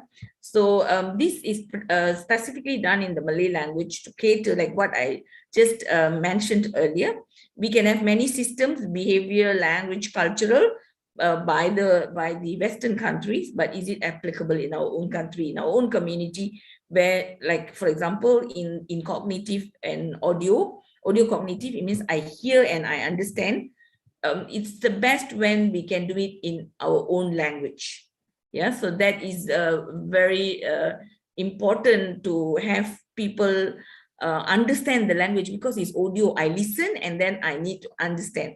If I don't understand the language, how can I improve my hearing? You know, I need to listen in the language that my own language that I understand. It can be my mother tongue or language that I really understand fully. So this is the challenge. For this, we look at how does the brain respond to hearing loss. Yeah. And we look at the background of this research. It's very, why we needed this research. It's practically because hearing loss affects 2 million adults over the age of 70, making it one of the most chronic health conditions in older adults today. And older adults with age-related hearing loss are more likely to have greater risk of depression symptoms. So we see when people have such condition, they lose a lot of their life activities. Yeah. So, and in Malaysian population, and based on the statistics, we are looking at in 2020, we had 34.3 million people, and about 2.4 million of the total population above age of 65. So when we are looking at people are moving into aging, and then the aging community is going to be big, and we really need some assistive systems for the compliance, treatment compliance. For example, if the patient go to the hospital, to the ENT doctors, and they diagnose them as they have impaired hearing, and now how are we going to help them to improve? Are we going to ask them to come to the hospital to do the training all the time? It may not be possible because the number of people are increasing. So this is where we see that assistive systems like this is going to help us to improve the treatment. And this system use artificial intelligence to actually look, it is adaptive system. When somebody is using the system to train their hearing, the system actually will adjust to the patient's requirement automatically based on their level of answering the question at the level of frequency that they can actually hear. So this is again a well coordinated system which will give a big impact to the treatment compliance. So when the patient do the training very often at home, like in this case, they have to do the training 5 times in a week for 20 minutes each time. So compared to if they are coming to the physical center, they will only do it once in 2 weeks. So the frequency increase will definitely help the patients to do the training, improve their treatment, improve their hearing very much faster compared to the current practice. So this is one, this system is currently in the pre-commercialization stage, where we are almost complete the development and everything. We have done the first round of clinical trial, and we are going into the second round on clinical trial in February 2022. Right, so this is the architecture, the product, how the system has been deployed in the cloud, and what are the components involved in this. Okay, next is we also have another project proposed, and this is kind of slowed down now because of the pandemic. Telehealth services for highway users, where we're looking at IoT, Internet of Things in healthcare. Have I taken my medication? You see, when people travel in the highway and in a long duration and so on, that many things can go right and go wrong, especially elderly, babies, sick people, people with chronic disease and so on. So what we are looking here is, have I taken my medication? Electronic pill dispensers, smartwatches, electronic bottles, caps and pouches, pharmacy on cheap and bio monitoring drugs. So I want to track my own health and that of loved ones. So let's say our parents are traveling and we are not able to follow them. They are traveling in a public transport or even private transport that we have arranged. But how could we really give a touch to them? So we want to prevent and control also we are looking at babies when they travel, especially with our weather in Malaysia. We do see a lot of infections during their traveling and so on, where they need an immediate treatment, medication. How do they connect to ensure that the compliance to the treatment, high compliance to the treatment? And we can also looking, can we get a scene of an emergency faster? And we develop a predictive life-saving approach. As a nation, effective public health policy is important. So we are here if we are looking at using the public health policy to increase the treatment compliance using artificial intelligence. So this is a telehealth model that we are actually proposed on, and we're also looking at the tourist and as a patient, when they travel, how do they communicate and how do they travel, safely and so on. So this is another approach that we are looking at.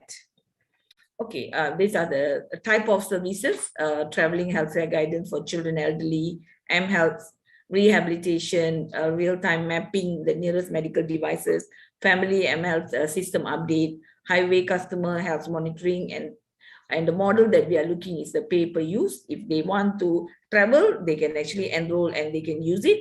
The end of their traveling, they can just they can stop subscribing, or they just be the member and pay only when they use. So we are also looking at RNR, self-assisted community health corners, where they can, RNR is the rest, they stop and rest and recreation centers. Along the highways, we have a lot of stopping centers. I think India also now practicing that, where you can actually stop to eat and all those things. We are looking at a medication dispenser, self-assisted rehabilitation centers. They can go and do some simple rehab if they feel cramp or some other thing with the doctor's consultation. Self-assisted CPR, self-assisted emergency medicine services. As also on-site emergency, we look at ambulance service, which can come up, pick up them along the highway, telehealth guided paramedic services, and also online emergency medicine by doctor's services.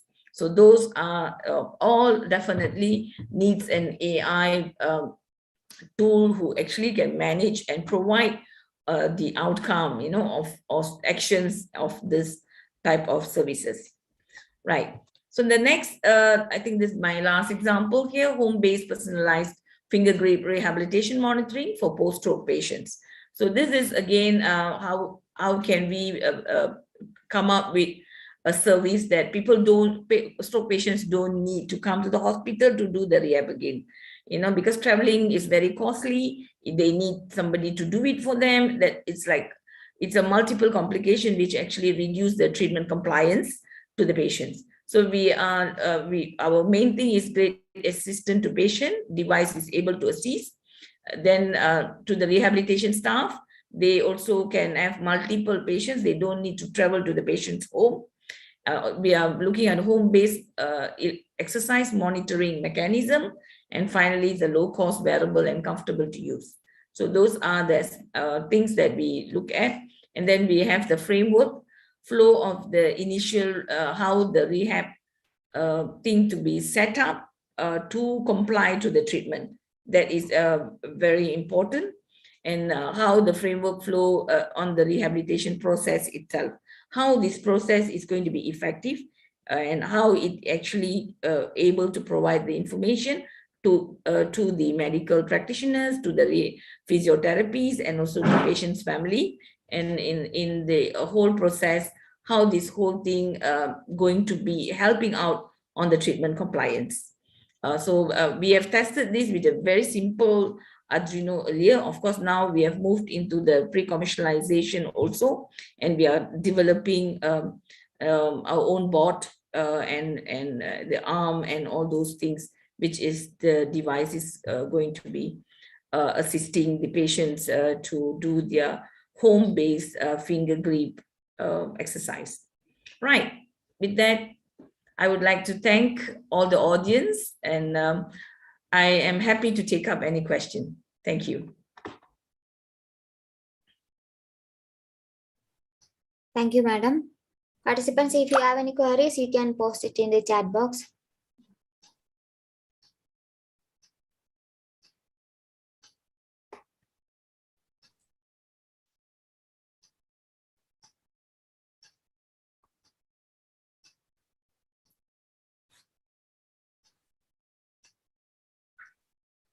One question is there, ma'am. Yeah, which sector? Yes, ma'am. I can read it. Which sector in health deserves the AI the most? Okay, at this moment, when we look at it, the deserve the most, it's hard to justify, but the requirement at this moment is on the assistive healthcare. Assistive healthcare, it means how can we help both the medical people and also the patients to close the gap that they have in ensuring that the treatment given is effective. So this is where I think people are very interested, because when you can assure the treatment given is effective and it's measurable, especially insurance companies are very interested into invest, because they can reduce the hospitalization cost, the medication cost, many things can be reduced. So that would be one of the areas that you really can focus on AI, where you actually can improve the treatment cost and sustainability. And which element needs most innovation? Okay, which element? Okay, this is a very interesting question to me. When we talk about AI cannot be directly applied in a healthcare solution. It is not as simple as I can get a data and then I do deep learning, I produce some classification and I said I can classify the patients correctly.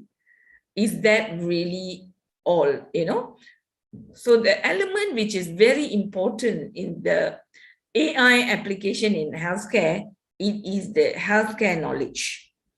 When we talk about healthcare knowledge, it's very big, huge. So that is where you need to specialize yourself.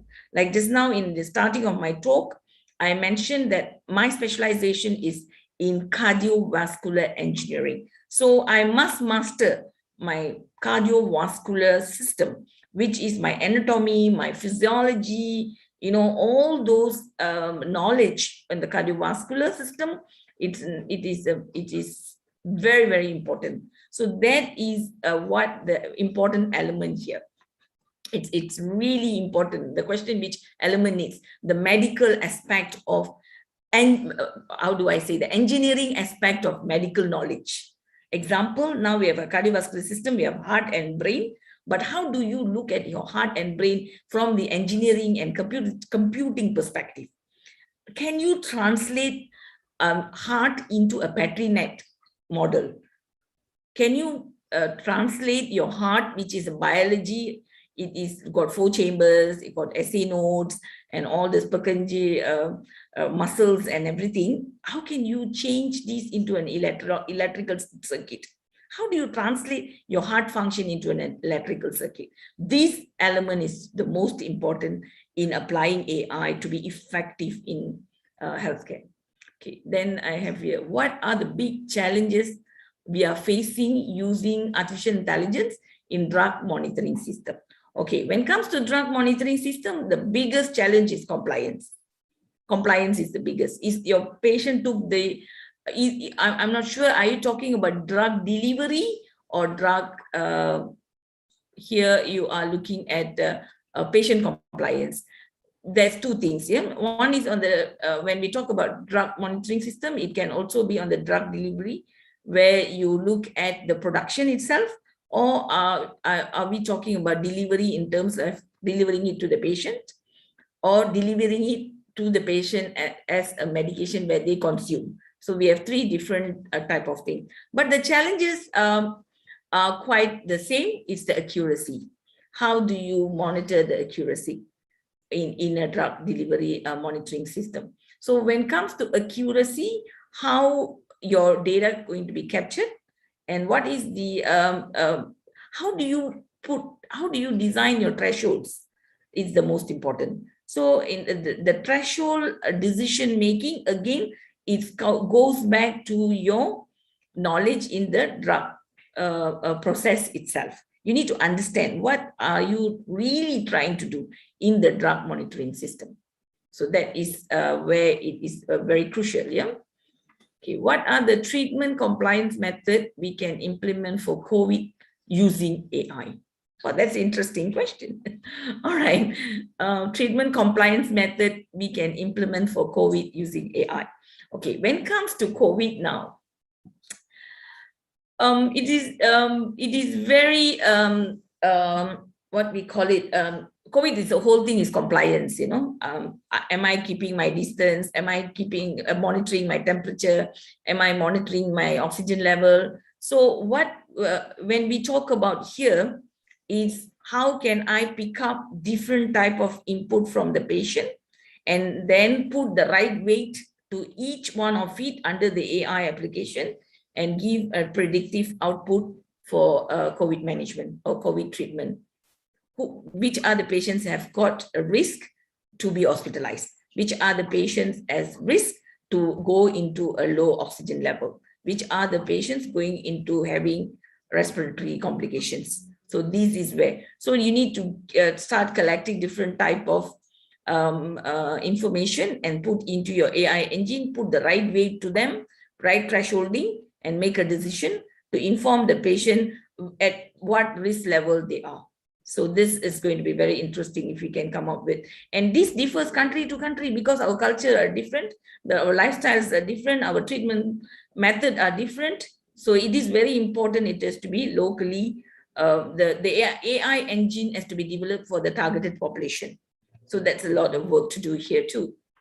And we see, okay, the next question, we see a lot of organizations involved in research around conventional AI bots for mental health therapy. Yes, for example, has been bringing in a lot of innovation, but how effective has it been proven so far, and where is the future headed for AI mental health and the chatbots?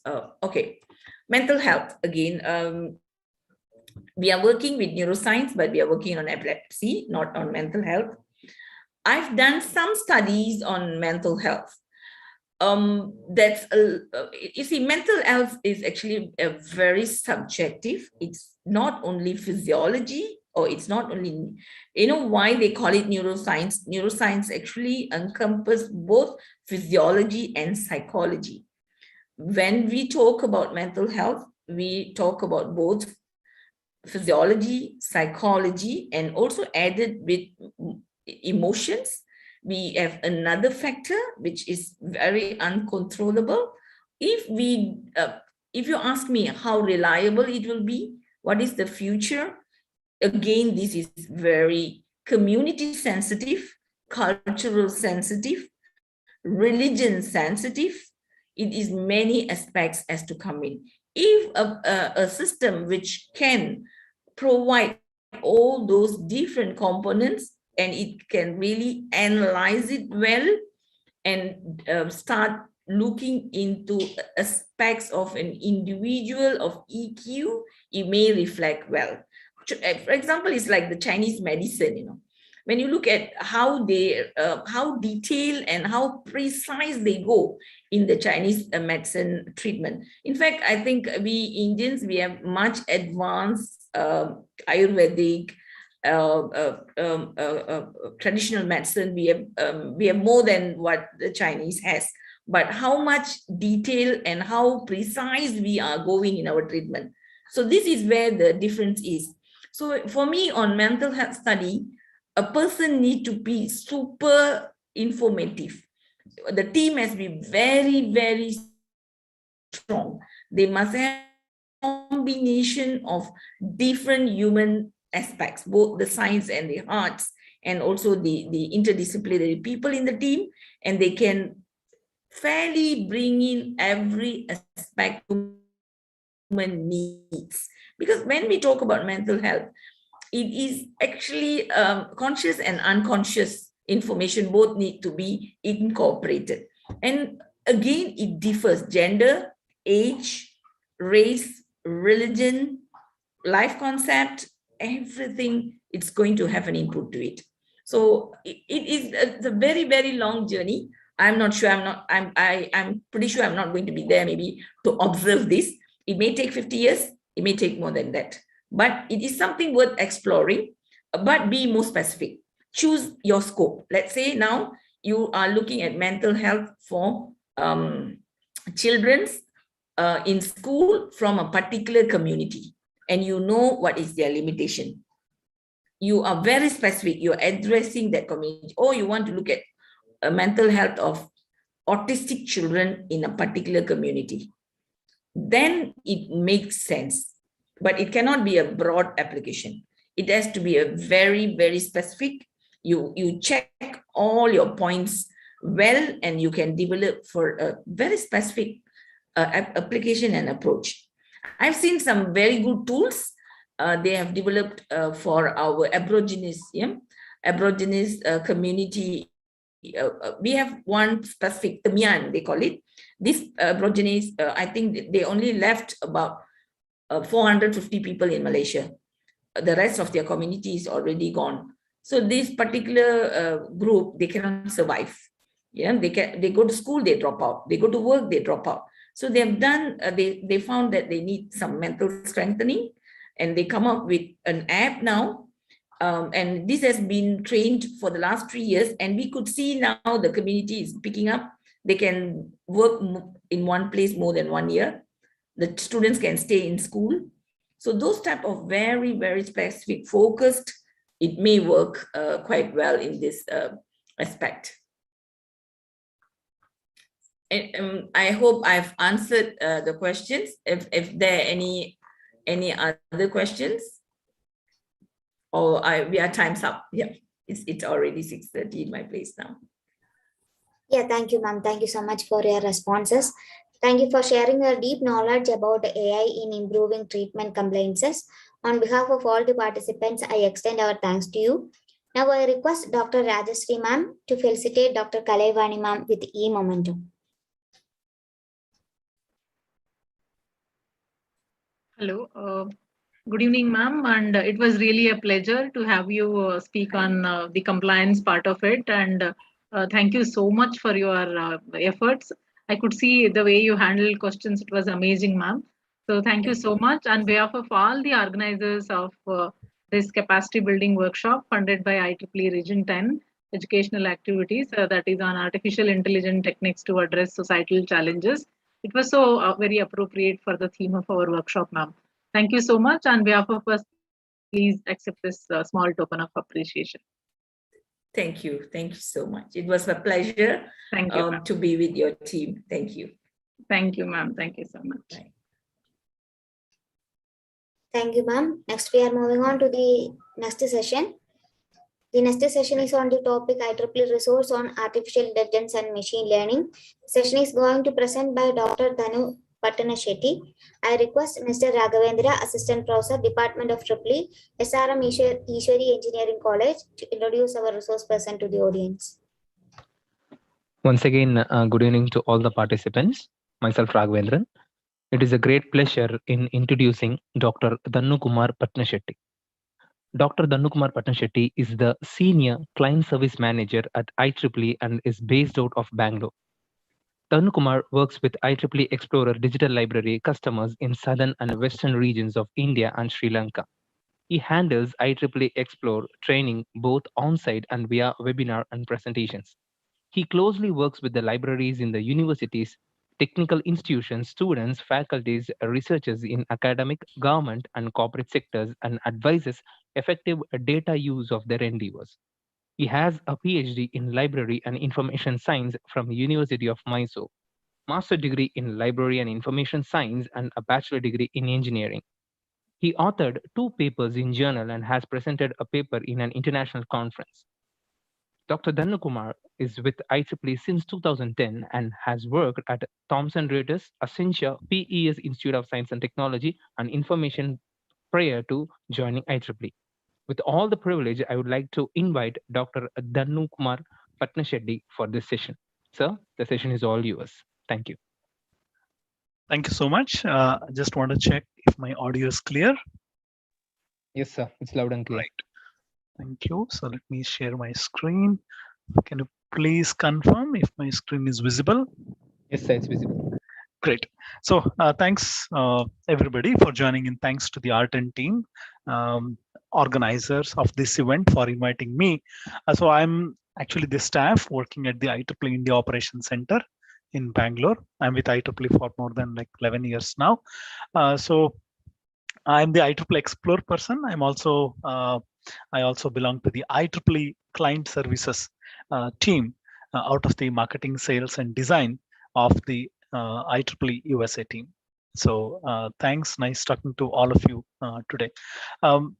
Maybe some of you may have heard me if you're in India, or maybe my colleagues outside India, the client services managers. Maybe what we do is we specialize in the IEEE Explore platform itself. We handhold all the end users how IEEE Explore can be utilized or can be leveraged in day-to-day research. So we're all library and information professionals, and we're actually main focus is to ensure that all the subscribing institutions of the IEEE Explore digital library utilize IEEE Explore optimally. That is the main goal of the team which I belong to. Today, as the focus is on specifically AI and ML, so there are like 4 aspects which I've taken. IEEE actually is 2 as to speak about any subject area, but again, for the focused session, like 18 to 20 minutes, I've chosen this topic, IEEE Explore Digital Library. I'll just quickly give you a glimpse of IEEE Explore. What are the different content we have? What are the journals you should be focusing on? What are the conferences you should be looking on? And if you'd like to look at the upcoming conferences on, say, AI or say ML, what is that you should be doing? Also, some of you many of you may have heard about IEEE Collaborating. We do have a lot of content and a lot of information available through the IEEE Collaborative. I will briefly introduce that as well. On the IEEE Learning Network, yes, IEEE being also partnered with our core team in the educational activities, we come out with a lot of new e-learning courses. So I'll also give you a glimpse of e-learning courses, some of the latest e-learning courses, and also specifically on the machine learning and the AI aspects. Open Science Institutes and also author tools, which I'll be briefly explaining to you all today. Okay, IEEE Explore Digital Library. Many of you may have already heard about the platform, may have searched, may have looked about research articles in this platform. You have more than 200 journals now in the IEEE Explore Digital Library, and we do have like quite a few, like 26 open access journals. 2/3 of the content is from the IEEE conferences and events. We also house the 3,900 plus standards in the IEEE Explore Digital Library. Plus, we have more than 25 partner publishers who are hosting their research content in the IEEE Explore Digital Library. We do have ebooks collections and also e-learning library. All put together, all this content set, almost like we have more than 5.4 million research document, that is the items in the IEEE Explore Digital Library. IEEE like publishes 1/3 of the technical literature. We publish almost close to 5,000 documents out of the IEEE Explore Digital Library. Before I really jump into the whole topic, I really wanted to emphasize on this aspect why IEEE Explore continues to be the #1 resource for all the technical professionals across the globe. With so much information out there, with so much scholarly research documents out there, getting published, every researcher really wishes to access high quality journal publications. Whenever they want to start the research, they would like to publish their paper, they would like to find out answers or say find out solutions for their existing problem, they always come to the IEEE Explore Digital Library. In India, when I meet students, they always tell me that their faculty members refer them to IEEE Explore when they would like to carry out a project idea. Why? Because IEEE publishes high quality content. When it comes to the citations, IEEE journals are highly cited. This has been proved time and again by Journal Citation Report, which looks at the impact the journals have made. So this is published by Clarivate Analytics. I've been also cited 3 times more than any other publisher. So always try and look at maybe to begin with, you can start your search within the IEEE Explore Digital Library. So there are some of the things which I'm going to quickly take you all of you through today. AI, more than 275,000 research articles in the IEEE Explore Digital Library. So my team actually conducts like 45 minutes to 1 hour session on really dedicated search on how IEEE Explore can be searched optimally with all the different search functionalities. So today I'm going to quickly take you through some of these aspects. So when you look at the IEEE Explore itself, so as of now we have like 5 million plus documents. You can now search in the various aspects of the content, that is, say you would like to search an article or a keyword in journals, standards you can do. Also we feature authors, we feature some of the articles, etc. So here is the search functionality, the basic search, the global search box, which is a gateway to all the 5.4 million items. So when we look at research articles itself, I already done the search because I didn't want to spend some time in doing this. So close to 274,000 documents. It's not easy to go through all of these, but yes, IEEE provides so much of a vast amount of search functionalities, which will help you to really look at those articles of your interest today. Also wanted to let you know, IEEE publishes the future articles which are accepted for publication. So there are 1,813 articles which are going to get published in the future. Likewise, you can look at any of these content sets. Also, you can resort the results by looking at which is more relevant based on your keyword. Now IEEE is providing most trending research also. Most popular, if you look at this, it will bring out all those articles which are heavily referred in the recent past, in the last month. So you can look at most cited by paper. So this will actually save you a lot of time. Whenever you are within your institution, or maybe signed on, maybe with the help of the remote access, just ensure that if your institution has access to IEEE, your institution name should be on top of this. Access provided by your institution name, say Nanyang Technology University. If you find this, means this is part of your subscription. You can download the articles.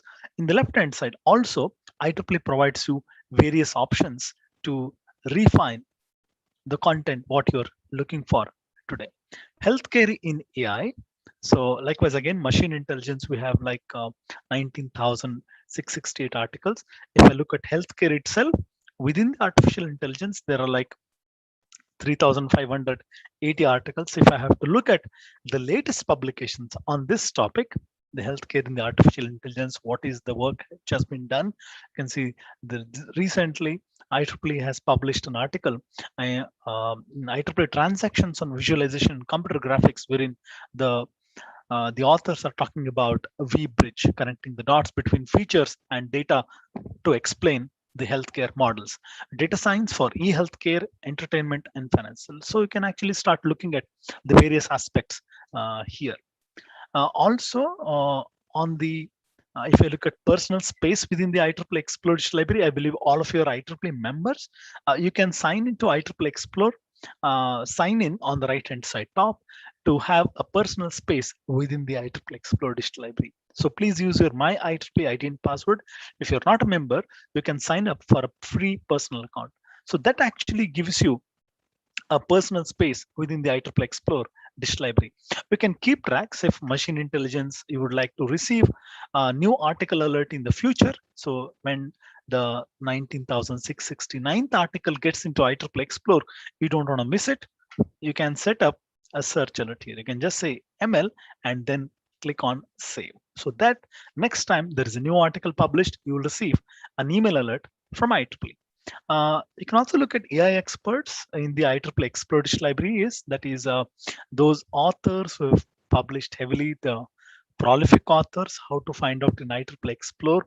So here are the various authors who have heavily published in the area of artificial intelligence. You can also look at, say, I would like to look at some Neeraj Sharma sometimes. I would like to look at, say, Rajneesh Sharma. So how many number of articles he has written, you can just check the box and then say, apply here. So all the articles written by Rajneesh Sharma will be available to you in the results set. So one of the new addition, which I would like to quickly take some time to highlight today, is my research project. So this was launched 3 months ago.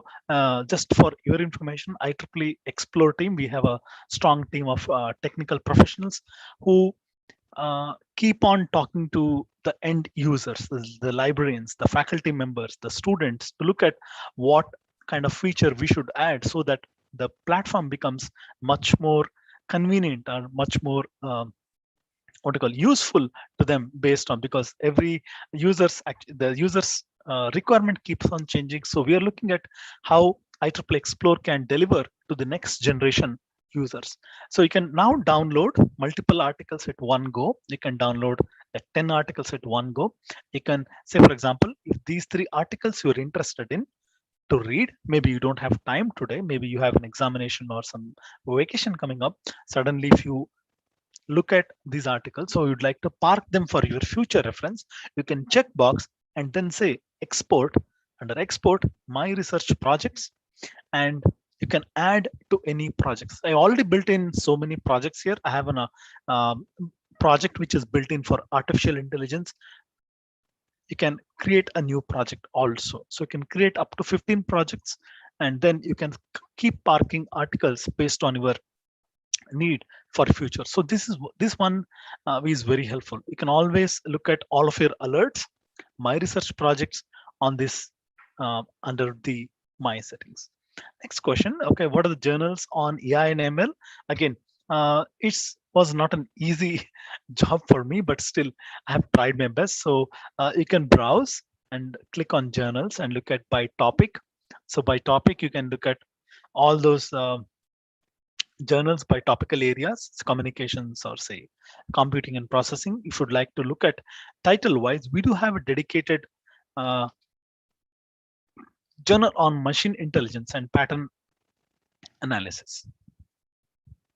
So, yeah. Okay.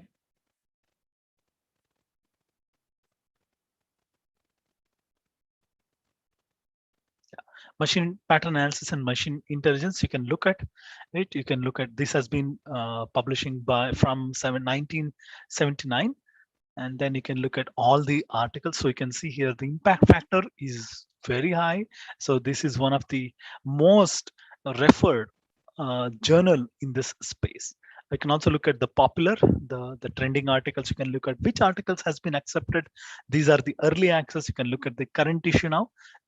existing issue, and also you can even start downloading the entire issue. If you'd like to download all the articles at one go, you can do that. Most importantly, you can add this to my alert, so that next time when the new issue is published, posted on IEEE Explore, you will receive an email alert. So add to my title alert, just ensure you're within your personal account. Next is conferences on AI and ML. So I did search with artificial intelligence. I can see here there are 110 different set of conferences. So you can see this one, that is big data computing, data communication systems, has been running from 2018, and recently we did publish the 2021 conference as well. If your institution has access to the IEEE Explore digital library, check out the subscription details and you should be able to access all the conference proceedings here. So just come here under browse conferences, the different set of conferences can be browsed. Upcoming conferences on AI and ML. Who doesn't want to look at the upcoming conferences? I just came here, IEEE.org, and under conferences, I did look at the upcoming conferences. So there are like 197 conferences on artificial intelligence. You can refine based on your requirement, say location. You can look at, okay, from India or say from region 10, which are the conferences which are being held here. So there are like 73 conferences itself, which are being held on artificial intelligence. So this is just happening in probably in another 25, 26 days. You can also keep on looking at. If you want more information, you can look at it here. You can refine based on requirement. So you can, if you'd like to attend this conference, which is happening probably next year, please keep an eye on the last day to submit your paper and also the other details. So this will help you. Moving on, IEEE Collaboratech, we do have a specialized.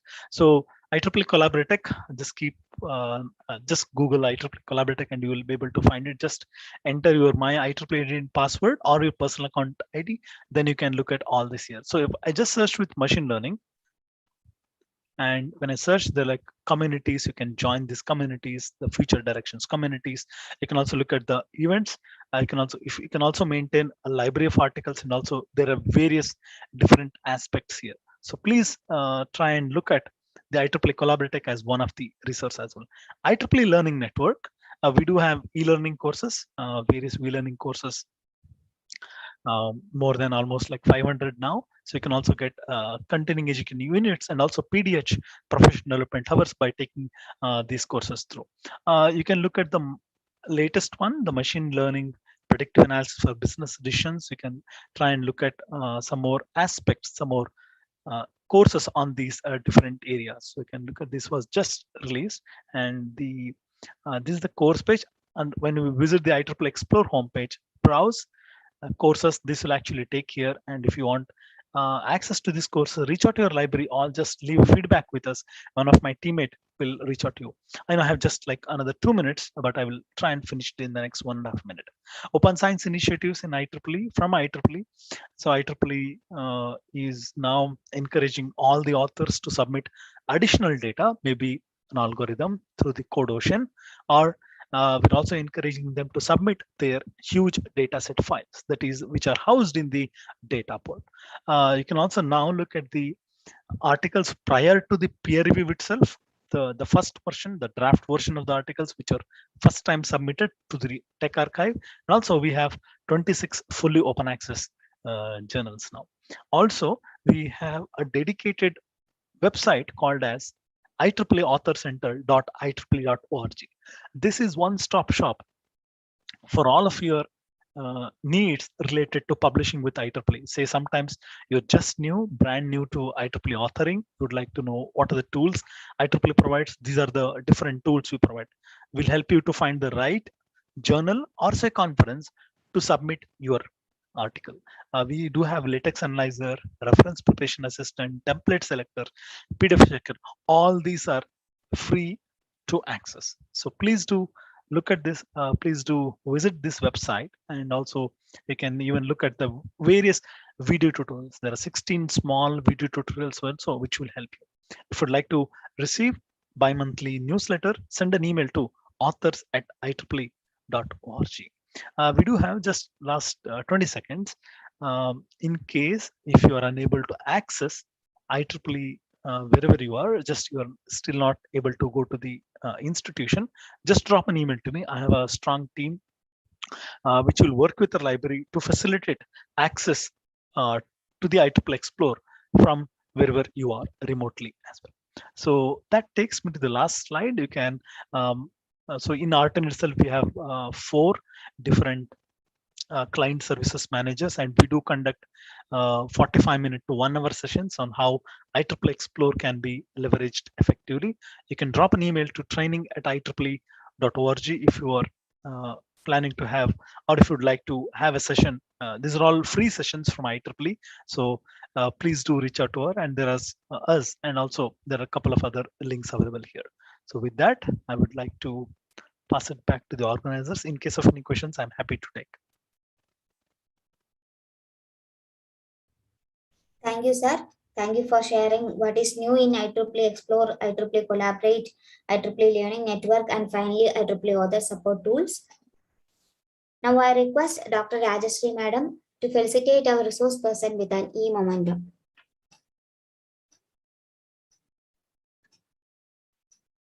Ma'am?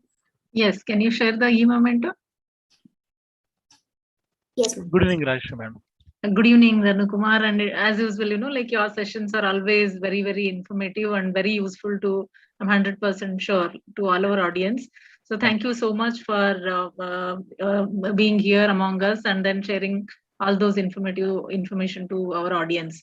So on behalf of all the organizers of capacity building workshop funded by IEEE Region 10 Educational Activities, I would like to share this small memento of appreciation. I would request you to kindly accept it, sir.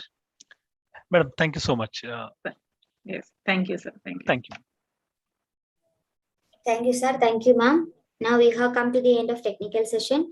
Next is validatory function. I request everyone to join for the same. Thank you.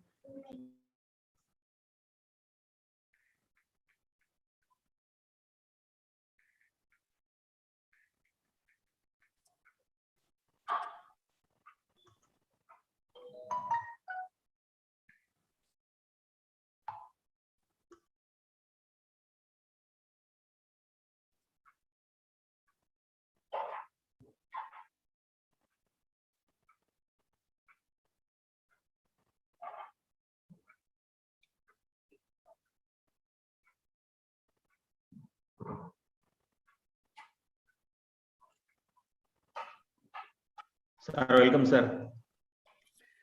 Good evening. Good evening, sir. Yes, thank, sir.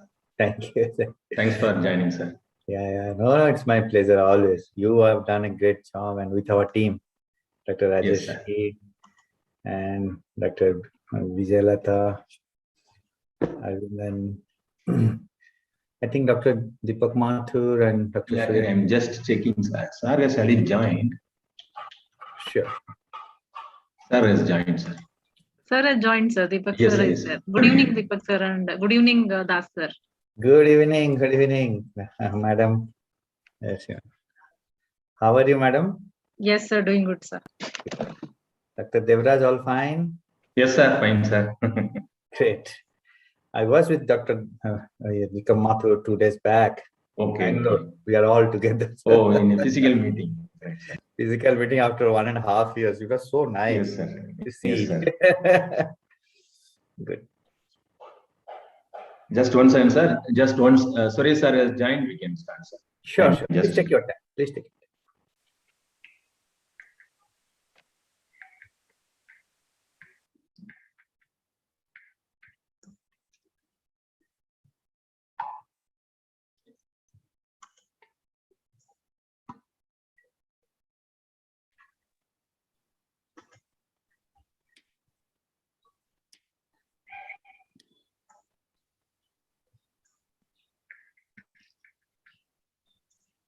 Good evening. Sir, good evening, sir. Good evening, sir. Good evening, all. Good evening. Good evening, Vijaylata. Good evening, sir. Namaste. Sir, Deepak, sir, shall we start, sir? Yes, sir, please. Yes, sir. Thank you, sir. Thank you, sir. Welcome, sir. Josephine, madam, you can start. Yes, sir. Ankita, Yeah. are you there? Just 1 second. Just check whether Aravind has joined. Mr. Aravind. Good evening, sir. Yes, I have Good joined. evening. Yes, sir. Good evening. Yes, join. Yeah, you can start, Josephine. Ankita, you can start now. Yes, ma'am. A very good evening to one and all present here. I, Ankita Sandole, student volunteer, IEEE India Council, welcome you all for the valedictory function of IEEE R10 EAC sponsored capacity building workshop on artificial intelligence techniques to address societal challenges, organized by IEEE India Council Educational Activities Team in association with IEEE Madras Section, Pune Section, Education Society, Hyderabad Section, and Young Professionals, Madras Section. Over to you, Sophia.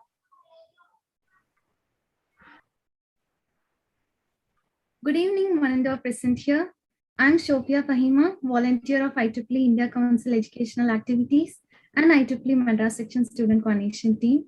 I take this opportunity to welcome each one of you to the valedictory function of IEEE R10 EAC sponsored capacity building workshop on artificial intelligence techniques to address societal challenges, organized by IEEE India Council Educational Activities Team in association with IEEE Madras Section, Pune Section, Education Society, Hyderabad Section, and Young Professionals, Madras Section.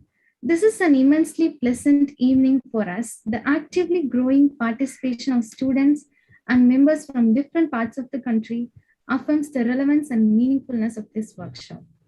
Words may inspire, but actions create change. I consider it a privilege to welcome the chief guest of today's valedictory function, Mr. Deepak Mathur, Director, IEEE Region 10. We also have in our midst Dr. Suresh Nair, Chair of IEEE India Council. A warm welcome to you, sir. I'm glad to welcome our Dr. D. Devraj, Vice Chair, IEEE India Council. I also extend a warm welcome to Dr. Deva Bratatas, Chair-elect, IEEE India Council. I would like to welcome Dr. Rajshri Jain, Secretary, IEEE India Council, and welcome Dr. Y. Vijayalata, Vice Chair, Student Activities, IEEE India Council. We also have Mr. A. Aravindan, Chair, YP, IEEE Madras Section.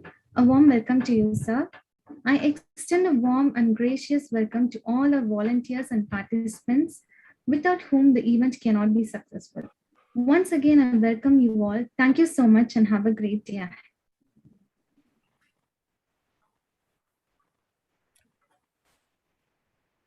Over to you, Ankita. Thank you. Thank you, Sophia. Let's have a small photo session as a token of memory. So I request all the guests and delegates to kindly turn on your video. Josephine, can you stop the screen sharing for a few minutes?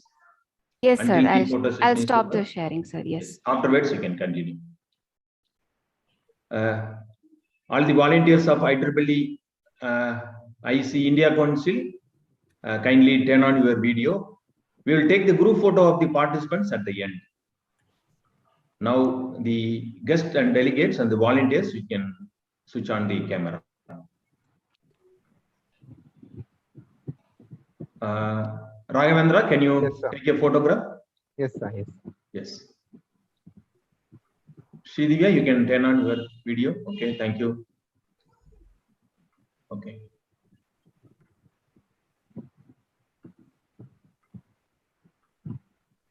Raghavendra, taken? Yes, sir. Just a minute, sir. Oh, thank you.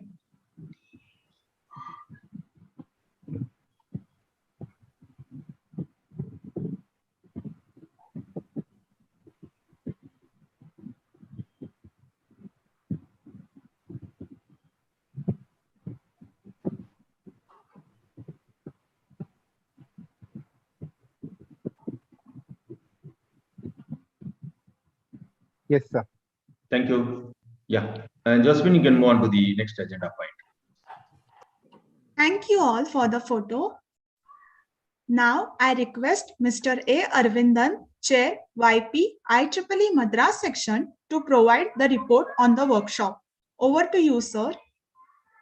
Thank you. Thank you.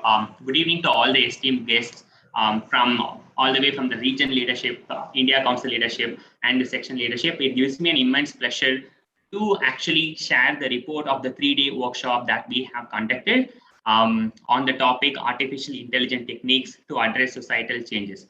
So on this report, I want to quickly share the title, the resource persons, and the topics that we discussed, and it has offered immense learning for the participants as well. On the first day, we had 2 sessions. The first session was on artificial intelligence and machine learning techniques, presented by Dr. Manish from IBM India.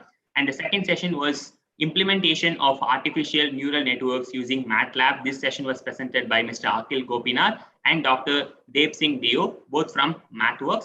So some of those topics discussed during both these sessions was understanding the emerging technologies, the importance of IoT and AI techniques in solving real-life problems, the scope of AI in academia and industry, artificial intelligence workflow in MATLAB, and the deployment on different platforms. So this was all about the day 1. On the second day, we had 3 sessions, actually 4 sessions. So the first session was on microarray data analysis using machine learning algorithms by Dr. P. Ganesh Kumar. Disease detection in plants using machine learning algorithms by Dr. K. Suganya Devi. Implementation of machine learning algorithms using Python by Dr. Annie Utra. Machine learning model development contest by the workshop technical support team. So some of those topics discussed were again machine learning algorithms, microarray data in disease identification, artificial neural networks in microarray data analysis, IoT and AI in smart farming, machine learning algorithms in plant disease identification, basics of Python programming, data visualization using Python, machine learning model development using Python. So with the contest, we had 3 problems related to classification and regression was given to the participants, and they have been asked to develop a ML model for any of those problems.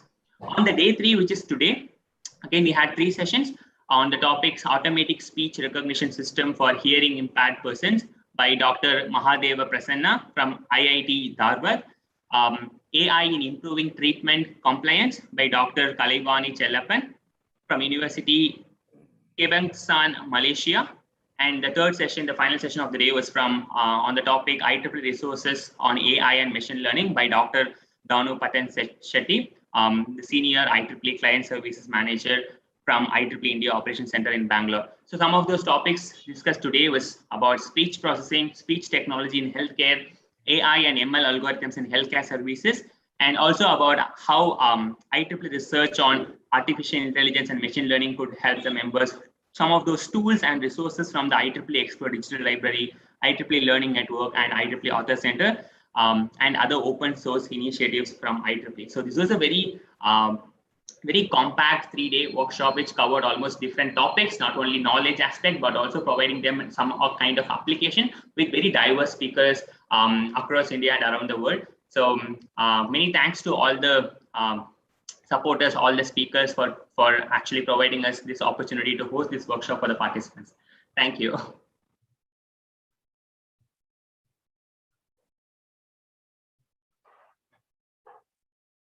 Good, well done. Thank you, sir. Thank you. Thank you, sir. Now I request Dr. Rajeshri Jain, Secretary IEEE India Council, to introduce Dr. Devabhatra Das, Chair, Elect IEEE India Council. Over to you, ma'am. Thank you, Sophia. It's my privilege to introduce Dr. Devabhatra Das, Chair-elect IEEE India Council. Dr. Das is serving right now as Director IIIT Bangalore, and he has received his PhD from Indian Institute of Technology, Kharagpur. He also has served as Dean Academic and R&D at IIIT Bangalore. Before joining IIIT Bangalore in 2002, he had served at GS Sanyal School of Telecommunication at IIT Kharagpur, and later at Kirana Networks in New Jersey, USA. He is the principal investigator and nodal officer of the project under National Mission for Interdisciplinary Cyber Physical Systems in the areas of advanced communication system from DST, Government of India.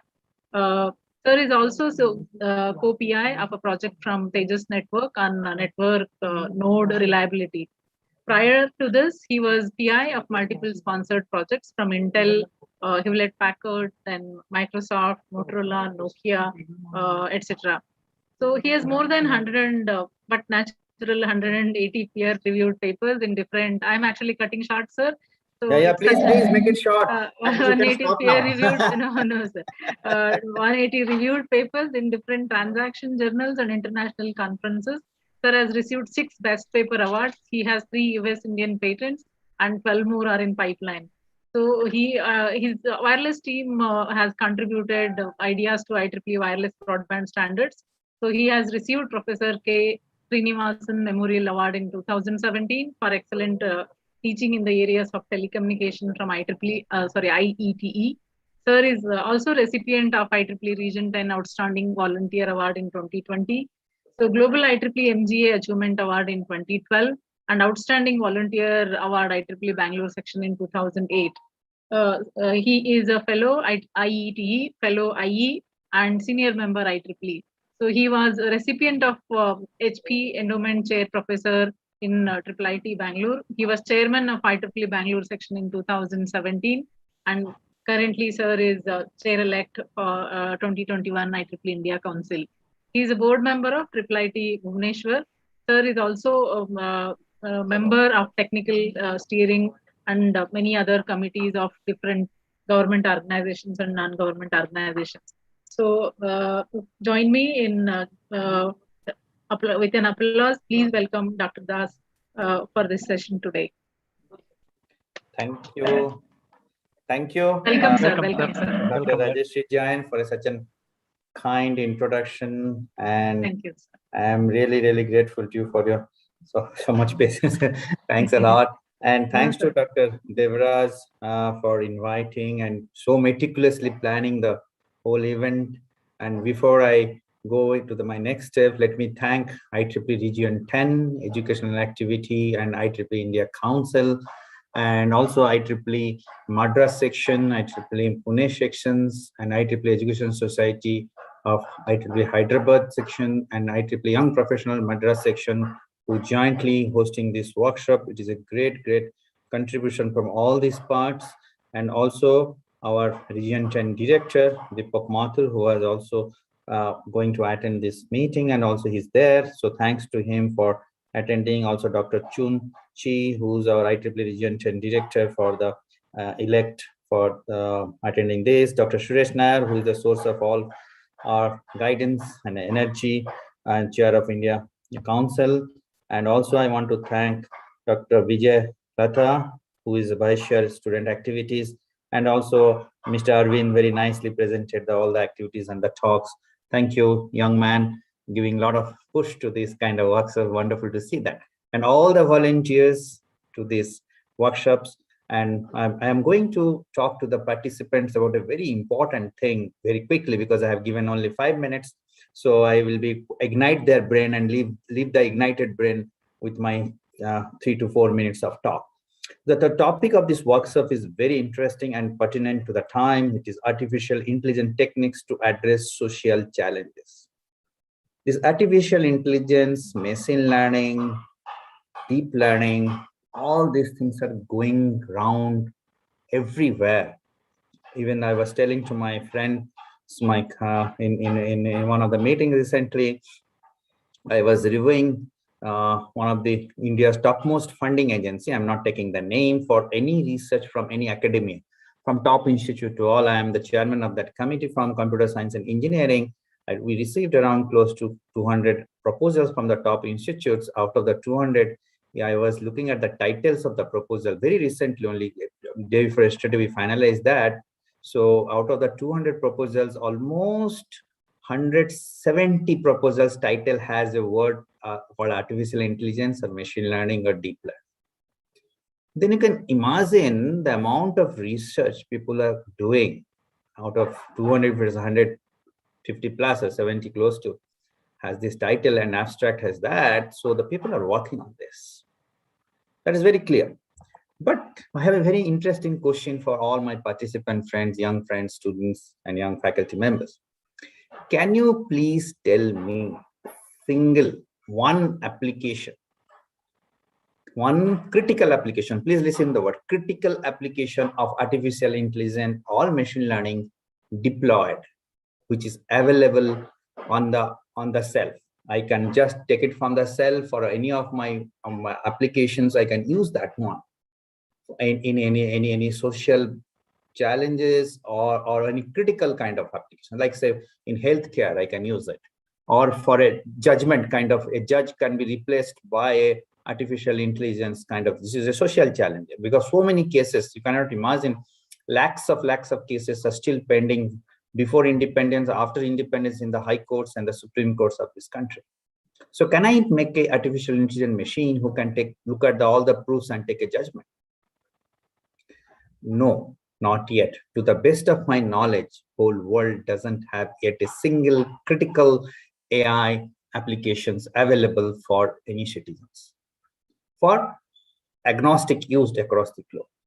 Only the close one, the critical one, which is close one, even though it is in a very, very much governed way used now, is called driverless car, which is not, I cannot bring in from United States a driverless car from a lab and put it in Indian roads in Bangalore. And you can imagine how many deaths will happen within a second, because every moment in right and left, people come in on the road, they don't, and anything can happen. So we are in a very, very interesting phase of AI, ML, and DL. So we the generations which computer, we saw the computer coming in when we were a student like you, we saw the 8080, the microprocessor chips, then 8085, then 8086, then rest is history. Then the memory increased from floppy to RAMs and all kind of things, which is a history you might have studied in the books, but we have seen that. But now the computer and high-speed computational facilities with a lot of data with algorithms are reached to the place where people are thinking they can use AI and ML. But still my question bugs me, myself, that why not yet a single critical application available? So there are so many researches happening. Next one, please keep it in mind. You can do that after this validation function and all, something called explainability AI, artificial intelligence. That means the model I am using, say I am using a neural network model or any kind of model of my AI or ML, can I explain that why I am getting these results? So I took a neural network model available, I used for some of my problems, I got some results. But inside that, you must have seen there was a neural network connectivity from this probability kind of things, and they interconnect and give you some number that says whether it's a yes or no. That means I saw an image, and that image is a dog or a wolf. It tells that, okay, it is a wolf, it is a dog. It's so something like that. So those kind of neural networks, kind of images, or a deep forest kind of models can be used for everyone. No, we have to tune it according to our requirement and training. So can I explain that? For anything I just pick up, explain. So explainability is a big problem for any kind of this model to go for any kind of applications. And also the bugs in this kind of explainability. Somebody can put a bug, then your results will be wrong, and you cannot able to predict.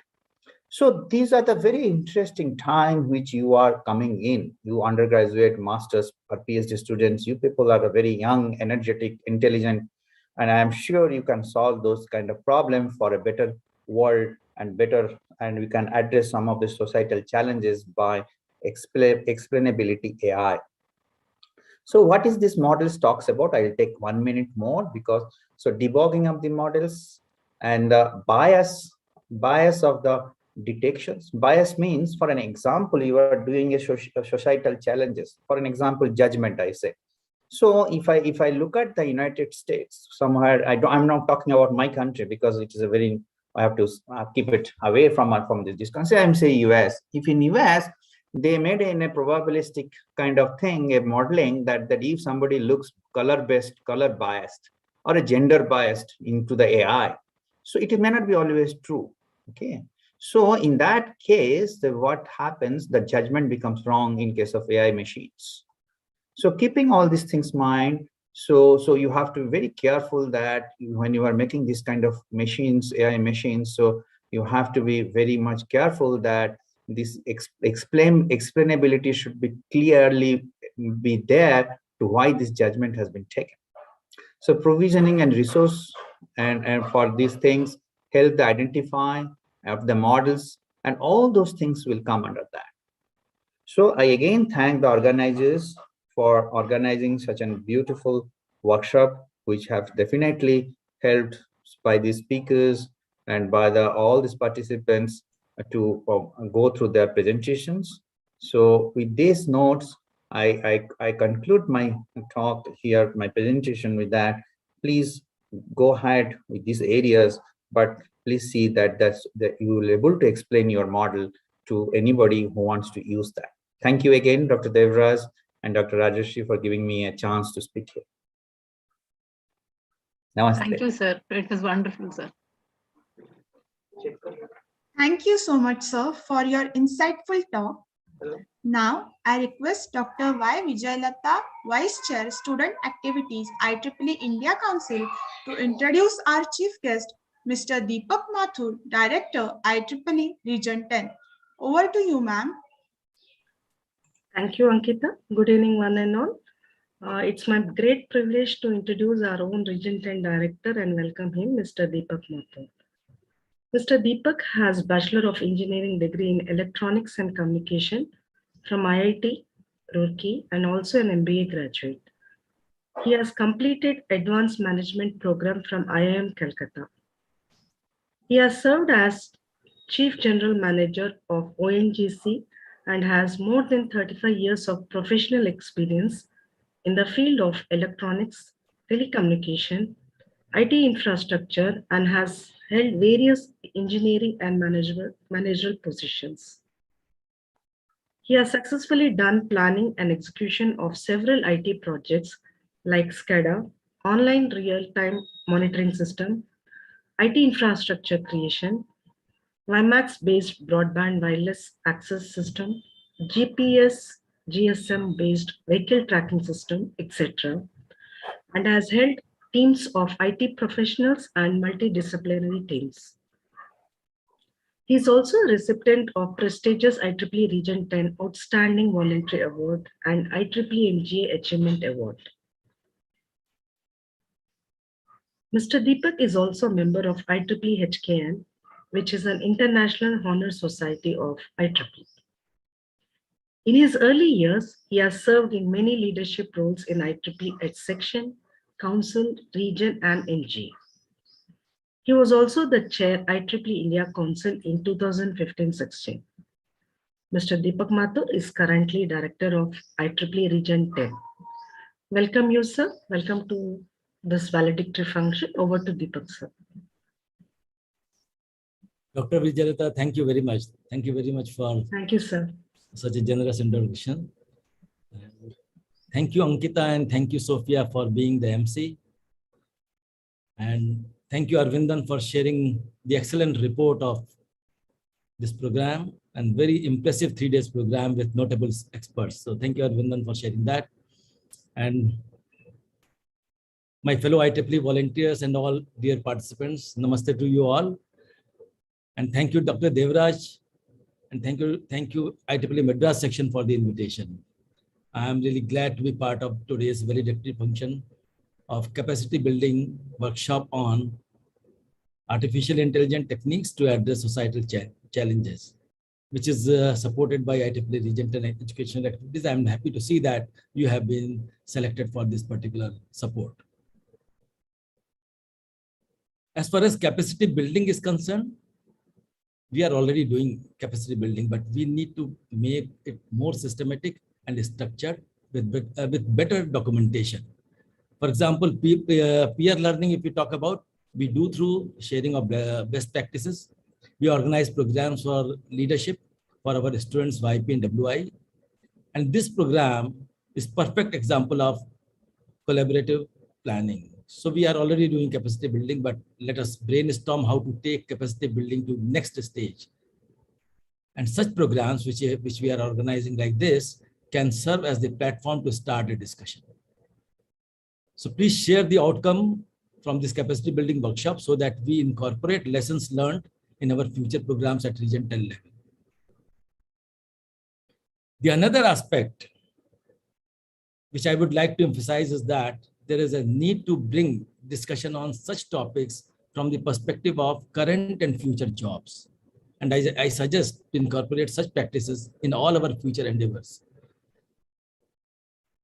So to look at future, we require vision and lots of brainstorming with diverse group of people. And I will recommend to involve industry professionals to get realistic and holistic view. And I'm always appreciative of the dedicated efforts of our volunteers all across the Region 10.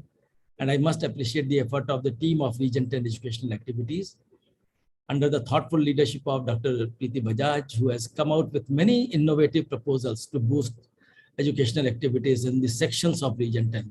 And this capacity building workshop is such an effort and initiative in that direction. And in Region 10, our thrust is on collaboration. And we have learned that the collaboration is one of the very important aspects of any success. So we are promoting collaboration among activities, collaboration among section chapters, and collaboration among sections. So I'm glad to see that the sections in India have come forward to collaborate to do this capacity building workshop jointly. And I appreciate Association of IEEE Madras section, Pune section, Education Society of Hyderabad section, and YP Madras section for joining hands together for the common goal. And if we talk about the pandemic has been really a great teacher to all of us. And during this pandemic, we all have learned to do events virtually, effectively and efficiently. And we also know about the various opportunities coming from challenges posed by COVID-19 pandemic. And I'm really happy to see that we are engaging more members through online activities. And we found that there are no geographical boundaries when we are online. So you see that the Professor Das is joining from Bangalore, Dr. Nair is joining from Kerala, and I'm joining from Gujarat. And many of your participants and many of your speakers might be joining from the overseas.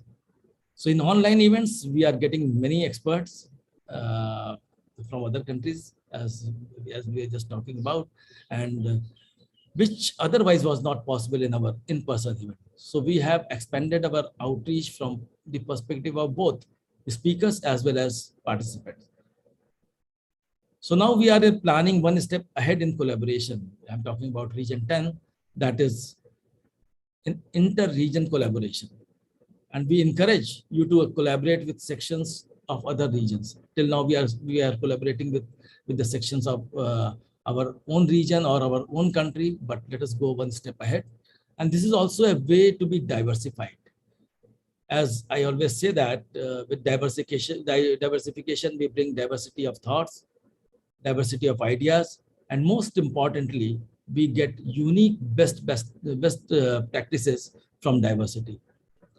And in 2022, we are planning to involve other regions in our activities at region level. And apart from the collaboration, if I talk about the Region 10's focus, so our focus is on value-added programs.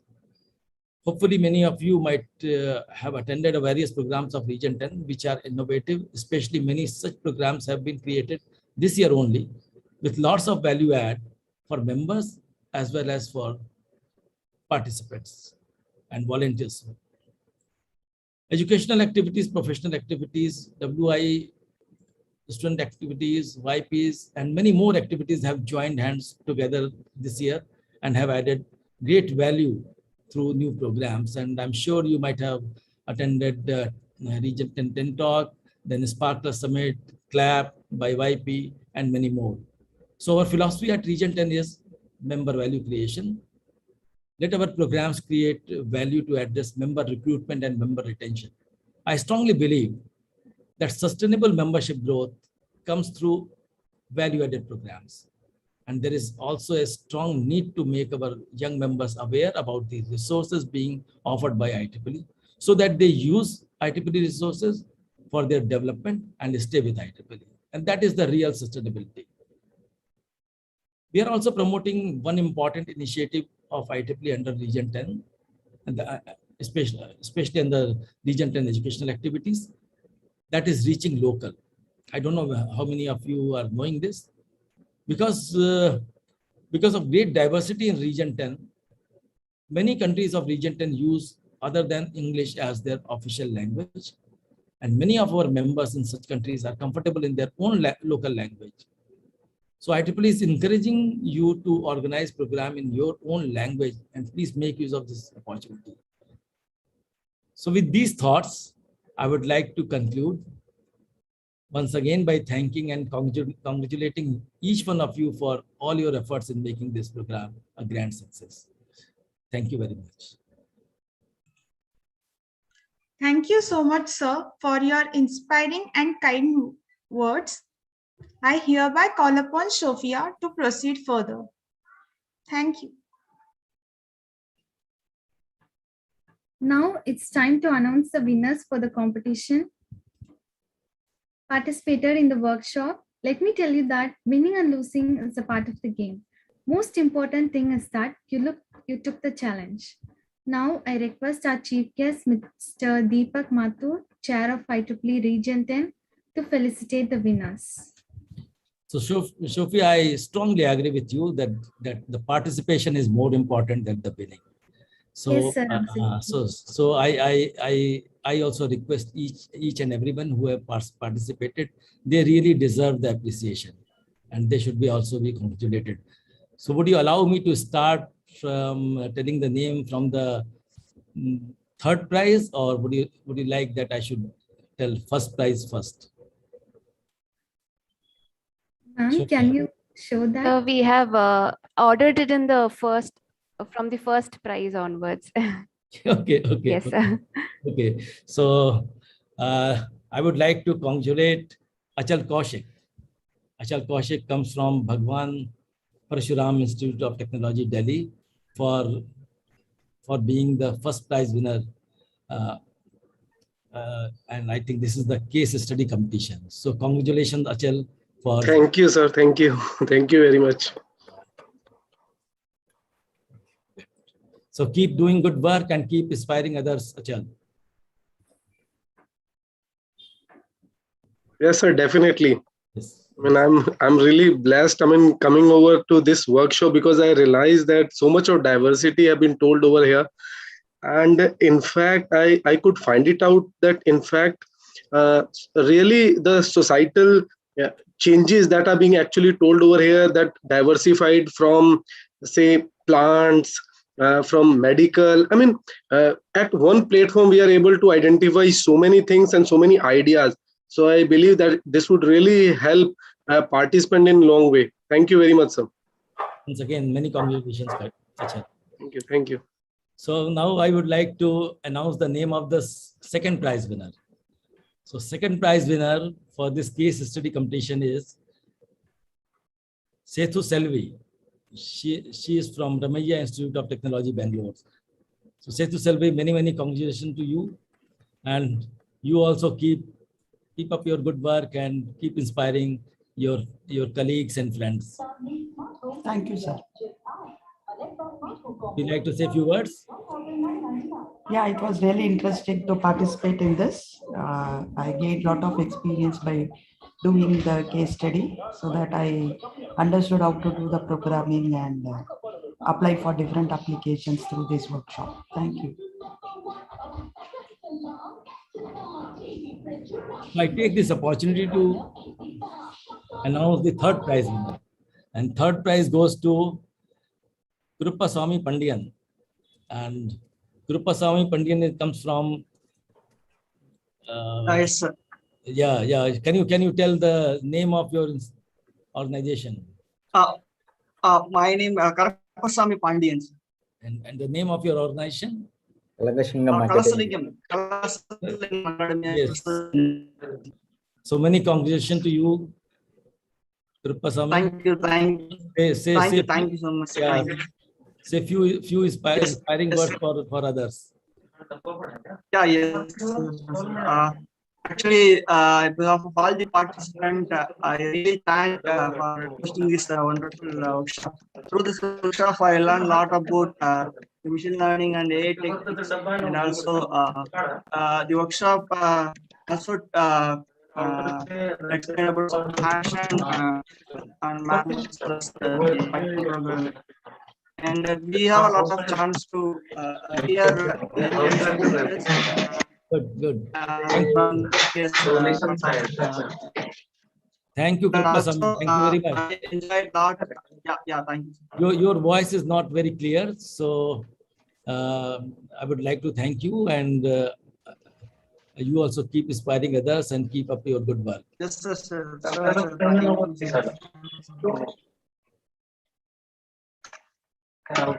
you, sir. Sophia, with this list is exhausted, and all participants in this particular program, this case study competition, are in.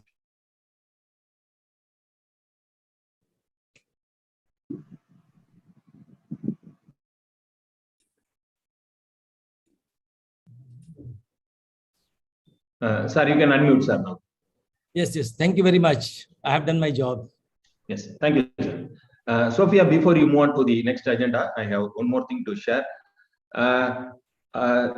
See, this case study competition was open to all the participants. In fact, out of the 200 plus participants, 11 participants have participated in that competition. Out of that, we have announced the 3 winners. I would like to appreciate the efforts taken by the other participants also. So I would like to read out the name of the other people who have participated. Apart from these 3, the other people are Ms. Sivani Venkatesh, Mr. S. Venkatesh, Aparna Balu, Haldurai, Avenchia Mahalakshmi, Dr. Suganti, Ankita Pandey, Ashi Sharma, Kavita, Yelango Karpasamy, Aparna Balasu. Yes, Aparna Balasu. So these are the other people who have participated. We would like to appreciate all your efforts. Thank you. Sophia, you can move on to the next agenda. Yes, sir. Thank you. Thank you, sir. And thanks for the feedbacks from the winners. Participants can share your feedbacks now too. I request all the participants to fill the feedback form posted in the chat box. Kindly fill one more form for the order of which the certificate should be printed. Thank you, everyone. It is indeed an honor to have in our midst renowned chief guests with us who have consented to grace a valedictory function with his presence. I request Dr. K.R. Suresh Nair, Chair IEEE India Council, to honor our chief guest, Mr. Deepak Mathur, with an e-memento. Yeah, it's my pleasure to present this memento, sir. Thank you for joining. It's my pleasure to receiving from you. Thank you, Dr. Devraj, for inviting me, and thank you, sir. And I'm really sorry I could not attend the inaugural because of so many conflicts. I know that Dr. Suresh Nair also is going to attend another meeting just after this, and I have got my own sections meeting. Yeah. So virtual bird is keeping all of us very busy. Very busy. Yeah. Great. Thank you, sir. We also request Dr. Suresh Nair to share a few words with us. Oh, thank you, Sophia. So, respected Dr. Deepak Mathur,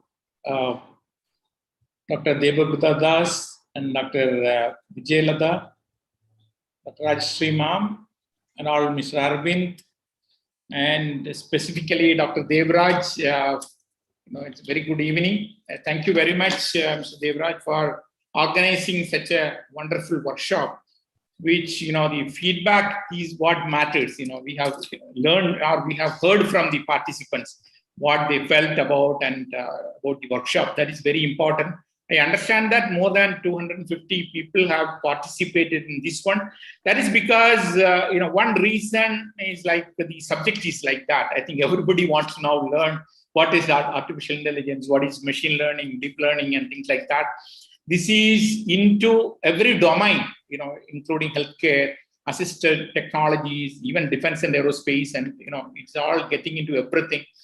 And this really helps us also as a researcher, in improving the results. For example, during the inaugural section also, I was just mentioning, we were doing some work on healthcare to detect precancerous cells.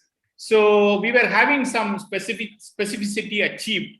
But over the years, we learned, like, we have a lot of data collected. Using that data, we have come up with a model.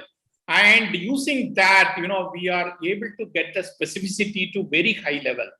So this is happening in not only in healthcare, but in other areas also. So I know very well about the importance of this the subject.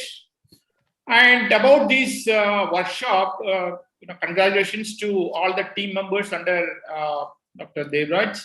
And this requires meticulous planning, I know, because 3 days of intense sessions. You have to arrange all the resource people, you have to plan the sessions and things like that. And over and above, I was very much impressed on the case study competition.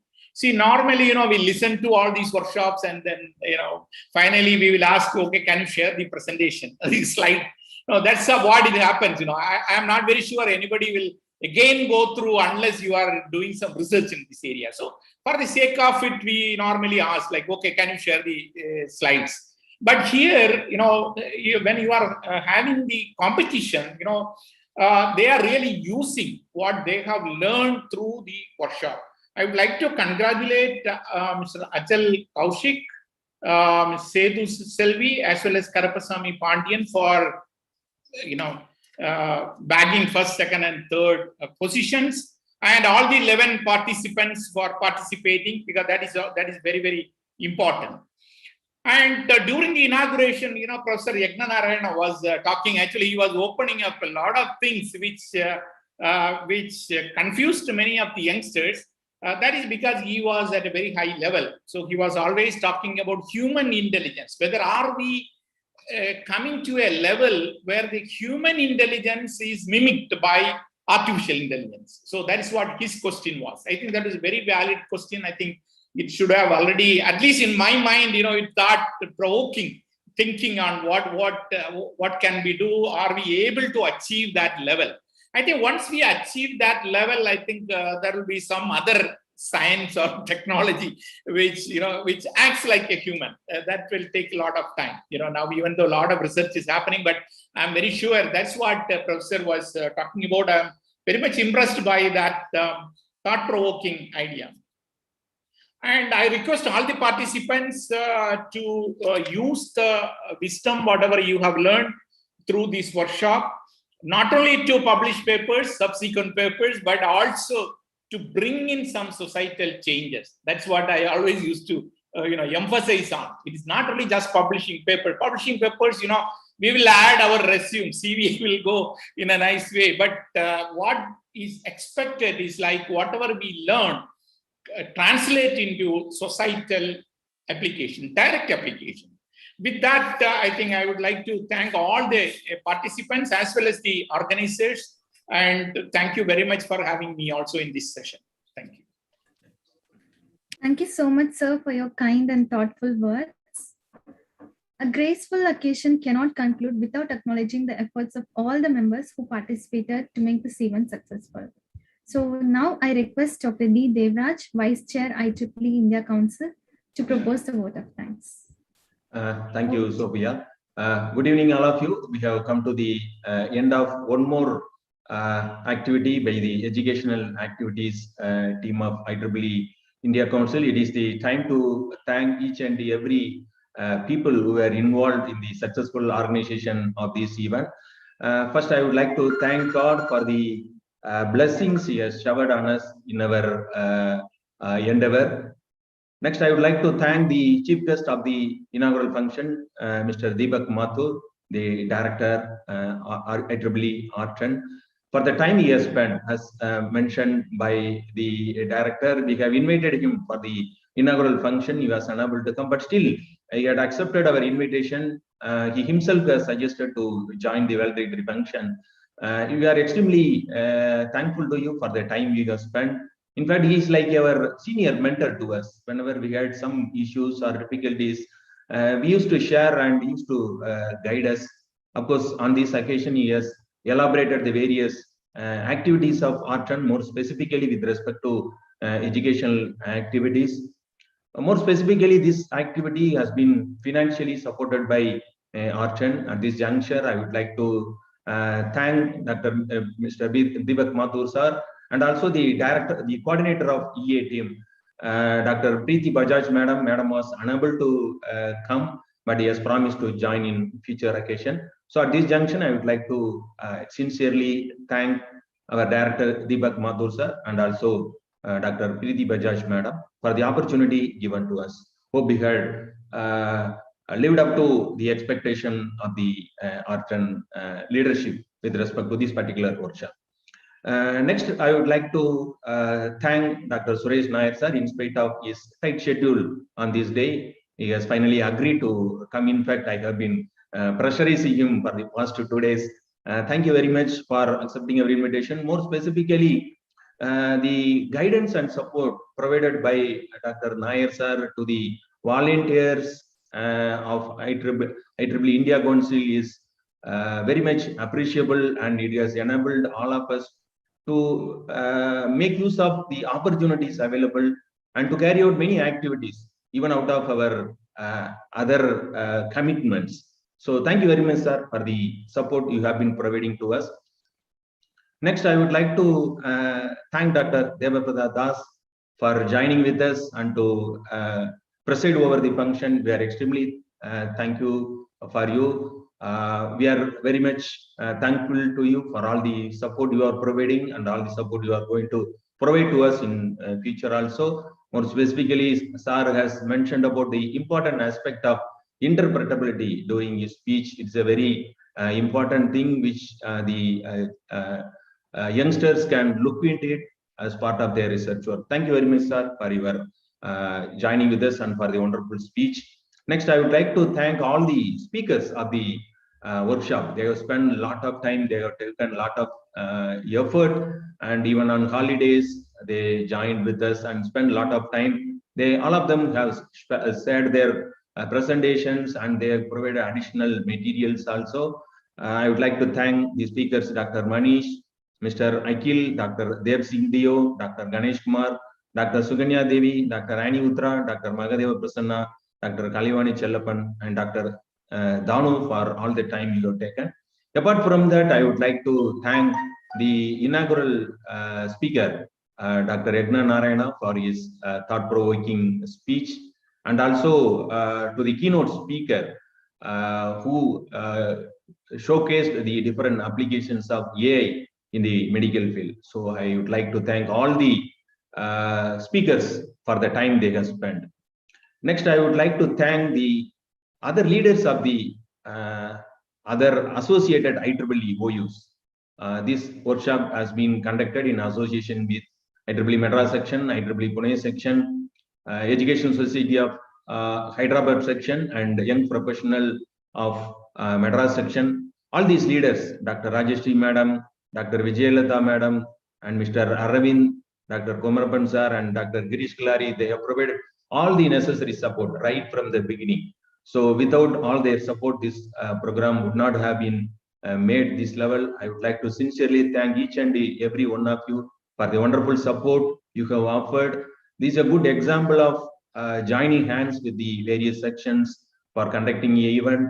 So in future also, this trend should be continued. That's what my expectation also. That's what our director sir and India Council chair has also mentioned. We'll try to take it forward and we'll bring many more sections together for conducting such activities. Next, for the past 20 to 25 days, a good number of volunteers from IEEE EA team, Madras section, Pune section, Hyderabad Education Society, and Young Professional, they are spending a lot of time. Many of them are working in companies, some of them in teaching field, some of them are students. In spite of all their tight schedule during this period, many of them have spent day and night, a lot of time they have spent. More specifically, some of the female volunteers, they would have sacrificed their time they used to spend with their children or family members during the weekend. I'm sure many of them would be scolding them. Even some of them might be scolding me also. Kindly apologies for the time we have taken for this event, but I'm sure all of you would have learned a lot of things. both technically as well as professionally. My sincere thanks to each and every volunteer for the support you have provided. Finally, with respect to the participants, when we called for the participation, we had good number of registrations, some 50 plus, but afterwards 250 participants from the first day onwards, they have been participating. The cooperation, the support they have provided to the organizers was very wonderful. I'm sure each and every participant, you had learned a lot of things related to artificial intelligence and the implementation of this tool to the various applications. We sincerely request all of you to take this forward to your students and also for the research work you carry out in your institution or in your R&D lab. So with this, I would like to close my speech. Once again, I thank each and every one of you for the active participation and for the wonderful support you have offered to us. Thank you very much. We will meet again in some more activity of IEEE India Council. Thank you all. Thank you so much, sir. Let's have a small photo session as a token of memory. I request all of you to please turn on your cameras for the virtual group photo session. We request all the participants to switch on your camera.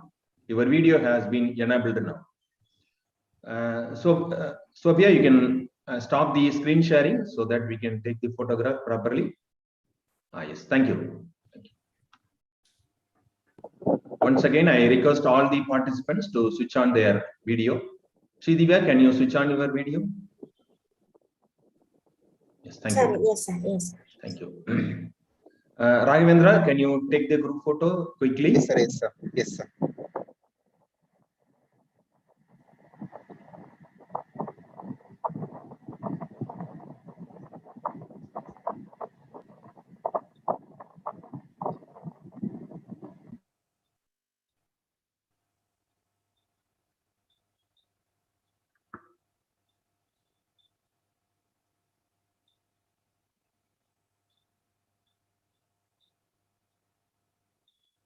How many pages, Raghavendra?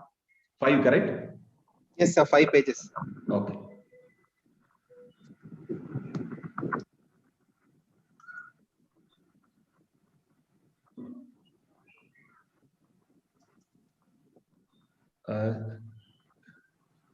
Page 3, not many have not switched on.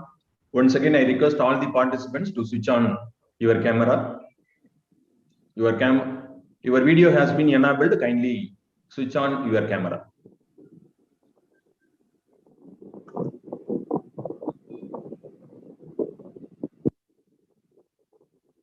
Raghavendra, done? Yes, sir. Just a minute, sir. Now only all are turning on, sir. Okay, okay.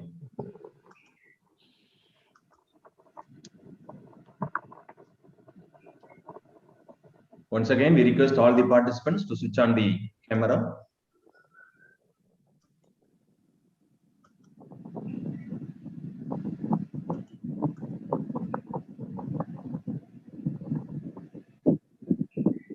Okay, sir. Done, sir. Thank you. Thank you, sir, for all the support. Thank you. Thank you all for the participants. Thank you, sir. Thank you so much, everyone. Thank you, participants. Thanks to you. Thank you, sir. So nice. Thank you, sir.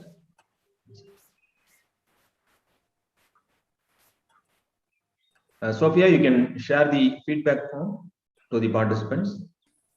Participants will be sharing you the certificates very soon. Okay, after checking the participation of each participants, we will be sharing the certificates. Also, we are preparing the course material combining all the presentations. We will share you through email very soon. Right? Thank you. Thank you all. Participants, kindly fill both the forms. Thank you, everyone. Thank you. Thank you, madam. Thank you, Rajlakshmi, madam. Thank you, sir. It was very, very well organized. So Thank you, very micro details you have taken care. Very well, sir. In fact, some things we learned from our previous capacity building workshop also. You had given a lot of training to us during that period. Even though I was not there in all those meetings, Yeah. We could learn a lot of things from that initiative. Absolutely, sir. And Thank that's you, the madam. beauty of collaboration, sir. Correct. Thank you, madam. Thanks for Thank this. you, sir. Thank you. Vijayalata, madam. Thank you, madam. Thank you. Aravind, thank you very much. Volunteers, thank you all for the wonderful support. We'll meet again in the next event. Ashwin, thank you. Yeah, thank you, sir. Thank you for this. Thank you. Raghavendra, you can wait for some more time until they complete their feedback. Once the feedback form is filled, you can close the session. Okay. Until Now 5 you minutes. can. Yes. Now you can I'm stop the recording. YouTube live streaming and recording. Yes. Thank you.